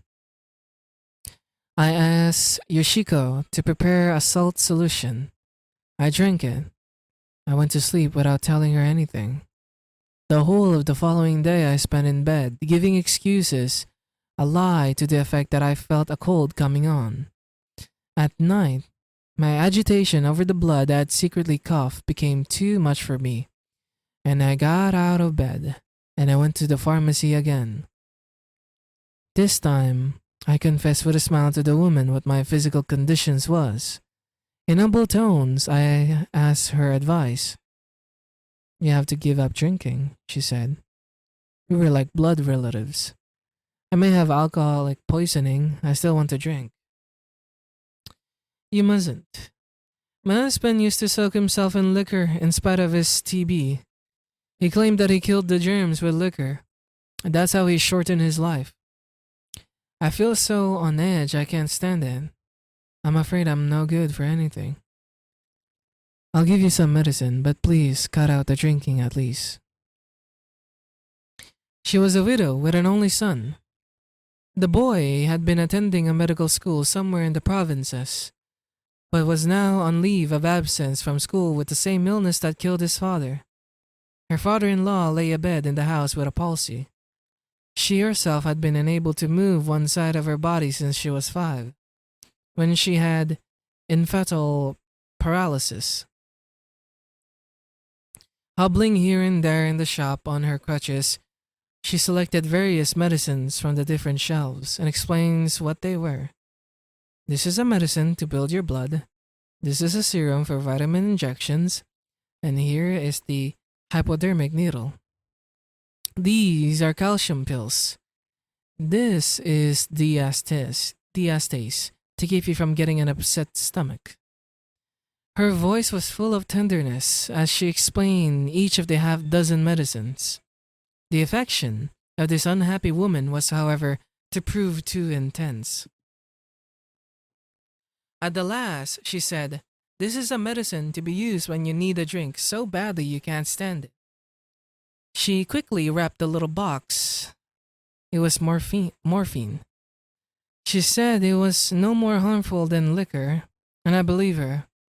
For one thing, I was just at the edge where I had come to feel the squalor of drunkenness, and I was overjoyed to be able to escape after such long bondage to the devil called alcohol. Without a flicker of hesitation, I injected the morphine into my arm. My insecurity, fretfulness, and timidity were swept away completely. I turned into an expansively optimistic and fluent talker. The injections made me forget how weak my body was, and I applied myself energetically to my cartoons. Sometimes I would burst out laughing, even when I was drawing. I had intended to take 1 shot a day, but it became 2, then 3. When it reached 4, I could no longer work unless I had my shots. All I needed was the woman at the pharmacy to admonish me, saying how dreadful it would be if I became an addict. For me to feel that I had already become a fairly confirmed addict, I am very susceptible to other people's suggestions. When people say to me, "You really shouldn't spend this money, but I suppose you will anyway," I have the strange illusion that I would be going against the expectations and somehow doing wrong unless I spent it. I invariably spend all the money immediately. My uneasiness over having become an addict actually made me seek more of the drug. "I beg you, 1 more box. I promise I'll pay you at the end of the month." "You can pay the bill at any old time as far as I'm concerned, but the police are very troublesome, you know." Something impure, dark, reeking of the shady character always hovers about me. I beg you, tell them something or other, put them off the track. I'll give you a kiss. She blushed. I persuade the theme. I can do any work unless I have the medicine. It's a kind of energy builder for me. How about hormone injections? I said, don't be silly. It's liquor or that medicine, one or the other. If I haven't got it, I can't work. You mustn't drink. That's right. I haven't touched a single drop of liquor since I began with that medicine. I'm fine in physical shape thanks to you. I don't intend to go on drawing stupid cartoons forever, you know. Not that I stopped drinking and have straightened myself out. I'm going to study. I'm sure I can become a great painter. I'll show you. If only I can get over this critical period, so please, how about a kiss? And she burst out laughing. What a nuance you are. You may already have become an addict for all I know. Her crutches clacked as she hobbled over to the shelf to take down some medicine. I can't give you a whole box. You use it up all you use it all up. Here's half. How stingy you become. I said. If that's the best you can do. I gave myself a shot as soon as I got back home. Yoshiko timidly asked, doesn't it hurt? I answered, of course it hurts. But I gotta do it. No matter how painful it is. That's the only way to increase the efficiency of my work. You've noticed how healthy I've been of late. Then, playfully, well, to work. Once, late at night, I knocked on the door at the pharmacy. As soon as I caught the sight of the woman in her nightgown hobbling forward on her crutches, I threw my arms around her and kissed her. I pretended to weep. She handed me a box without a word, and by the time I had come to fully realize how quickly that drugs were as abominable as foul. No, fouler than gin. I had already become an out-and-out addict. I had truly reached the extreme of shamelessness. Out of the desire to obtain the drug, I began again to make copies of pornographic pictures.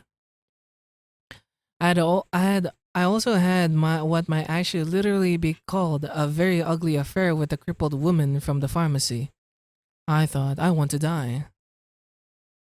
I want to die more than ever before. There's no chance now of a recovery. No matter what sort of thing I do, no matter what I do, it's sure to be a failure. Just a final coating applied to my shame. That dream of going on bicycles to see a waterfall framed in summer leaves, it was not life for the likes of me.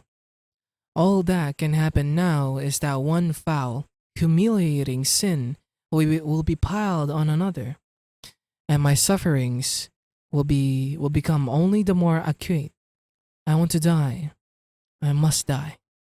Living itself is the source of sin. I pace back and forth, half in a frenzy, between my apartment and the pharmacy. The more I work, the more morphine I consume, and my debt at the pharmacy reached a frightening figure. Whenever the woman caught sight of my face, the tears came to her eyes. I also wept. Inferno. I decided, as a last resort, my last hope of escaping the inferno, to write a long letter to my father, in which I confess my circumstances fully and accurately, without the exception, of course, of my relations with women. If it failed, I had no choice but to hang myself, a resolve which was tantamount to a bet on the existence of God. The result was to make everything only the worse. The answer for which I waited the day and night never came, and my anxiety and dread caused me to increase still further the dosage of the drug. I made up my mind, one day, to give myself 10 shots that night and throw myself to the river. But on the afternoon of the very day I chose for the event, flatfish appeared with Horiki in town, seemingly having managed with his diabolical intuition to sniff out my plan. Horiki sat in front of me and said with a gentle smile, the like of which I had never before seen on his face, "I hear you cough blood." I felt so grateful, so happy for that gentle smile that I averted my face and wept. I was completely shattered and smothered by that one gentle smile. I was bundled into an automobile. Flatfish informed me in a quiet tone, so calm indeed that it might have almost have been characterized as a compassionate, that I should have to go for the time being to a hospital, and that I should leave everything to them. Weeping helplessly, I obeyed whatever the two of them decreed, like a man bereft of all will, decision, and everything else. The four of us, Yoshiko came along, were tossed in the car for quite a long time, and about dusk we pulled up at the entrance to a large hospital in the woods. My only thought was this was a sanatorium. I was given a careful, almost unpleasantly considerate examination by a young doctor. "You'll need to rest and recuperate here for a while," he said. Pronouncing the words with a smile I could only describe as bashful, when Flatfish, Horiki, and Yoshiko were about to go, leaving me there alone. Yoshiko handed me a bundle containing a change of clothes, then silently offered her, from her handbag, the hypodermic needle and the remaining medicine. Is it possible she actually believed, after all, that it was just an energy-building medicine? "No," I said. "I won't need it anymore." This was a really rare event. I don't think it is an exaggeration to say that it was the one and only time in my life that I refused something offered to me. My unhappiness was the unhappiness of a person who could not say no. I had been intimidated by the fear that if I declined something offered me, a yawning crevice would open between the other person's heart and myself, which could never be mended through all eternity. Yet I now refuse in a perfectly natural manner the morphine which I had so desperately craved. Was it because I was struck by Yoshiko's divine ignorance? I wonder if I had not already ceased at that instant to be an addict. The young doctor, with a bashful smile, immediately ushered me to a ward. The key granted in the lock behind me. I was in a mental hospital. My delirious cry after I swallowed the sleeping pills that I would go where there were no women had now materialized in a truly uncanny way. My ward held only male lunatics, and nurses were also men. There was not a single woman. I was no longer a criminal. I was a lunatic.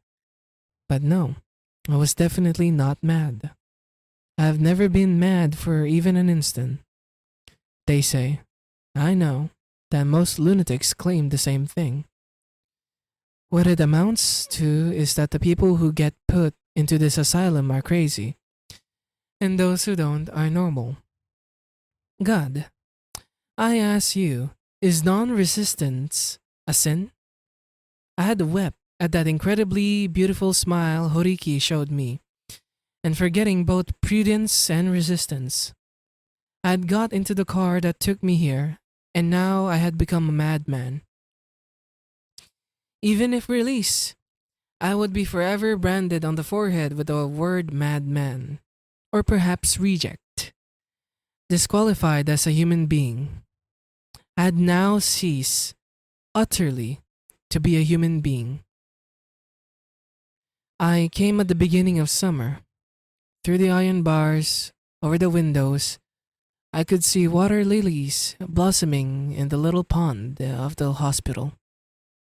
3 months later, when the cosmos were beginning to bloom in the garden, my eldest brother and Flatfish came, to my great surprise, to take me out.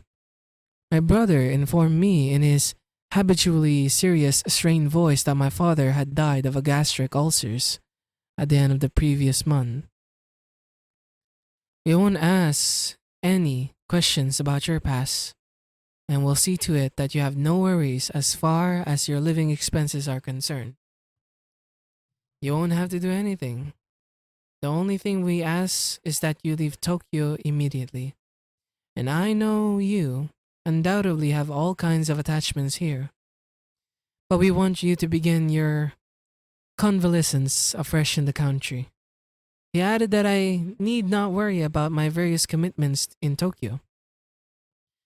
Flatfish would take care of them. I felt as though I could see before my eyes the mountains and rivers back home. I nodded faintly. A reject, exactly. The news of my father's death eviscerated me. He was dead. The familiar frightening presence who had never left my heart for a split second. I felt as though the vessels of my suffering had become empty. As if nothing could interest me now. I had lost even the ability to suffer. My brother scrupulously carried out his promise. He bought a house for me at a hot spring on the coast, about 4 or 5 hours' journey by rail south of the town where I grew up, an unusually warm spot for that part of Japan.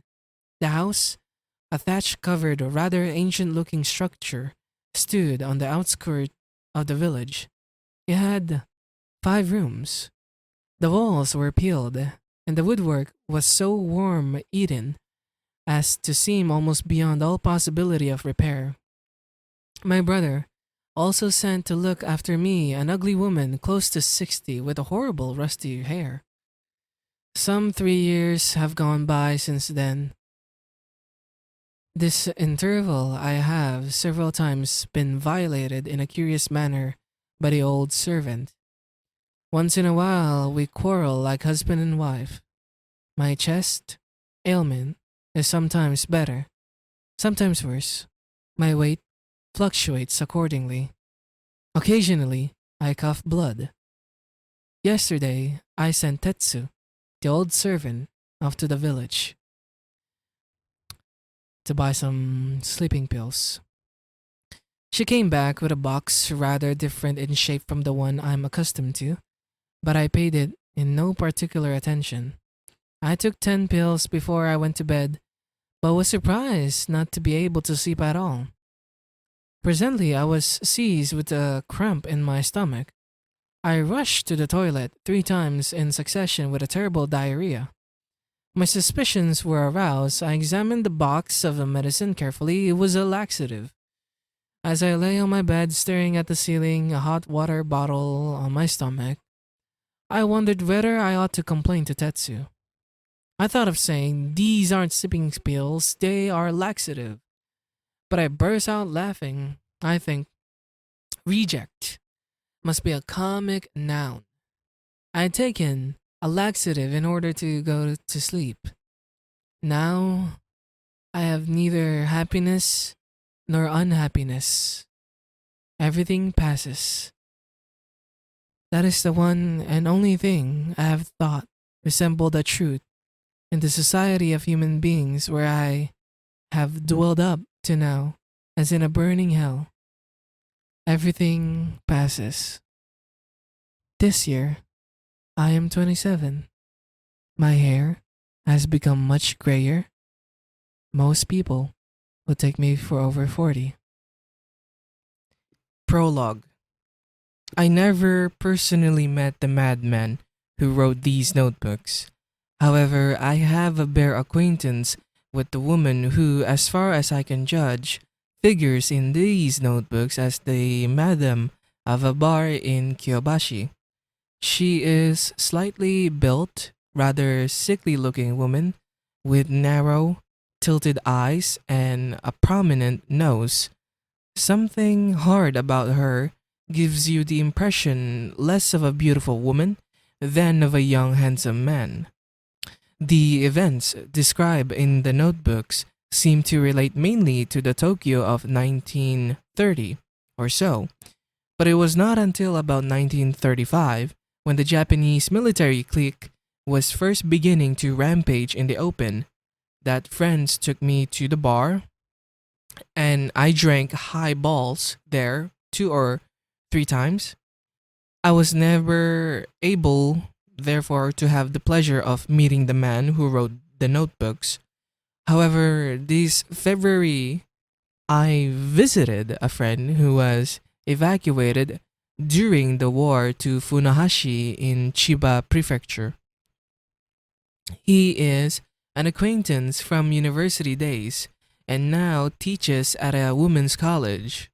My purpose in visiting him was to ask his help in arranging the marriage of one of my relatives. But I thought while I was at it, I might buy some fresh seafood to take home to the family. I set off for Funahashi with a rucksack on my back.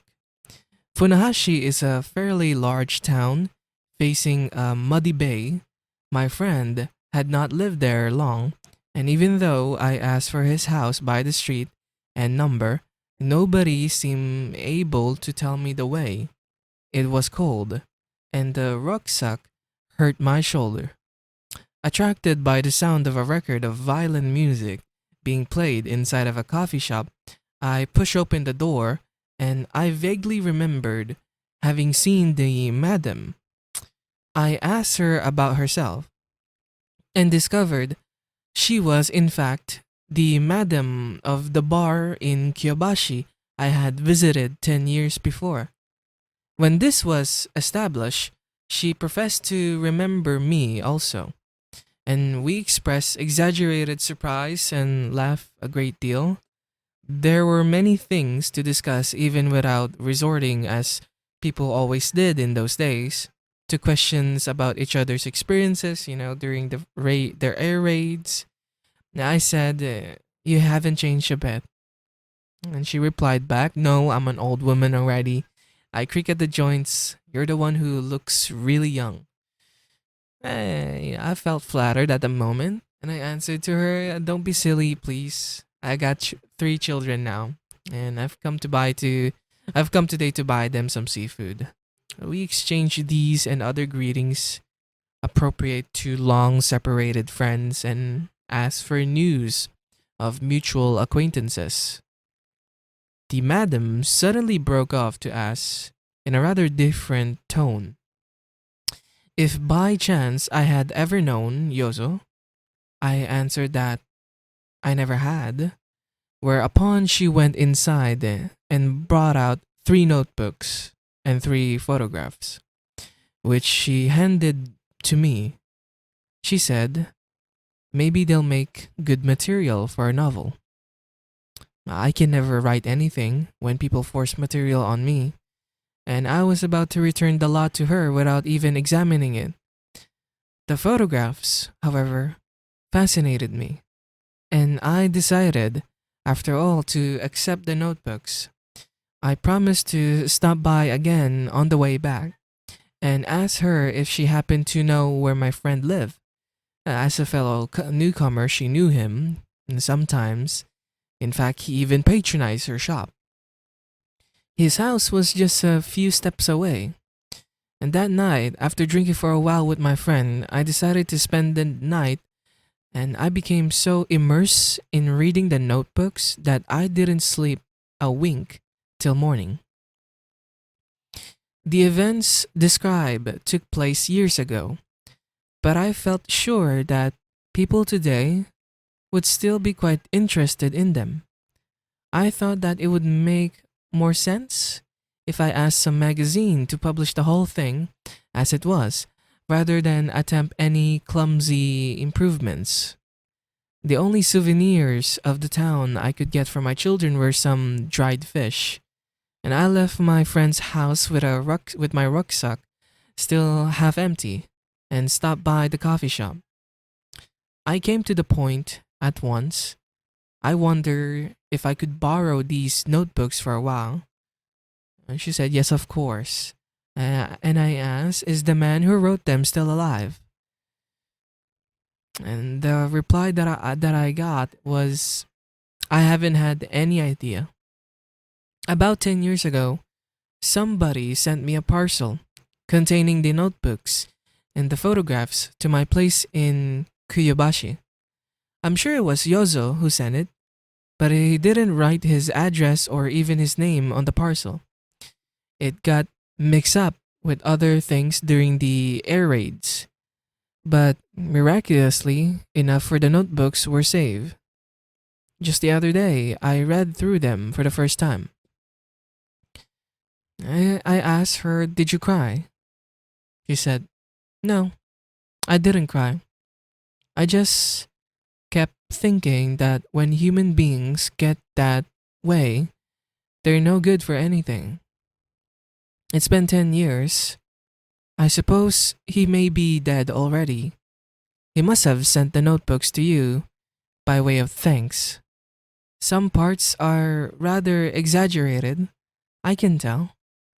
But he obviously suffered a hell of a lot at his hands. If everything written in these notebooks is true, I probably would have wanted to put him in an insane asylum myself if I were his friend. It's his father's fault, she said, unemotionally. The Yozo we knew was so easygoing and amusing, and if only he hadn't drunk. No, even though he did drink, he was a good boy, an angel.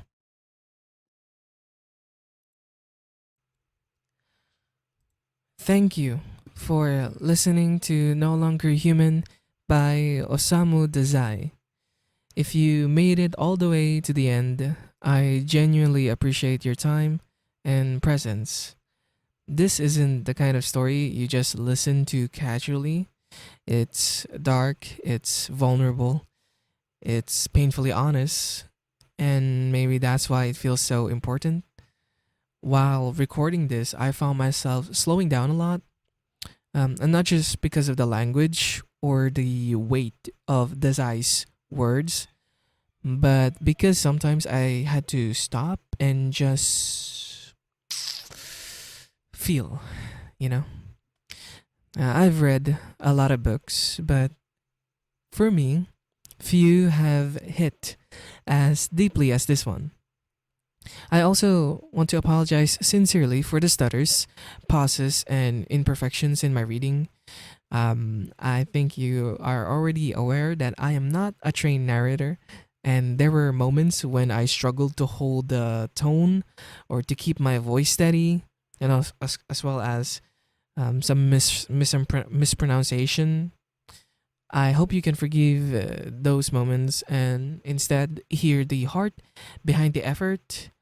I really wanted this reading to feel honest, even if it wasn't perfect. But for my next one, though, I will try to make it as perfect as I can make it. But back to the story. This book, well, back to the story, but this book isn't just a story. At least for me, and from what I got from the book, it felt like it's a cry from someone who felt completely disconnected from the world around him. And maybe that's why it still speaks to so many, even decades later. We might not go through exactly what Yozo went through, but I think everyone at some point in their life feels like they're watching life from a distance, like they don't belong. If any part of this book made you feel seen, or even just made you stop and think, then I believe it served its purpose. For me, narrating No Longer Human wasn't just about reading words on a page. It felt like walking through someone's memories, someone's shame, someone's silent scream for understanding. If you're or anyone that's currently listening right now or out there, if you're feeling lost or out of place, or like you're carrying something you don't know how to share, know this, that you're not alone. Dazai felt it, right? And Yozo lived it. And many of us feel it in our own quiet ways. Yeah. But anyways, I'm Luke, and I'm grateful you shared this time with me. Thank you again for listening. Please take care of yourself, gently, patiently, in whatever way you can. Thank you.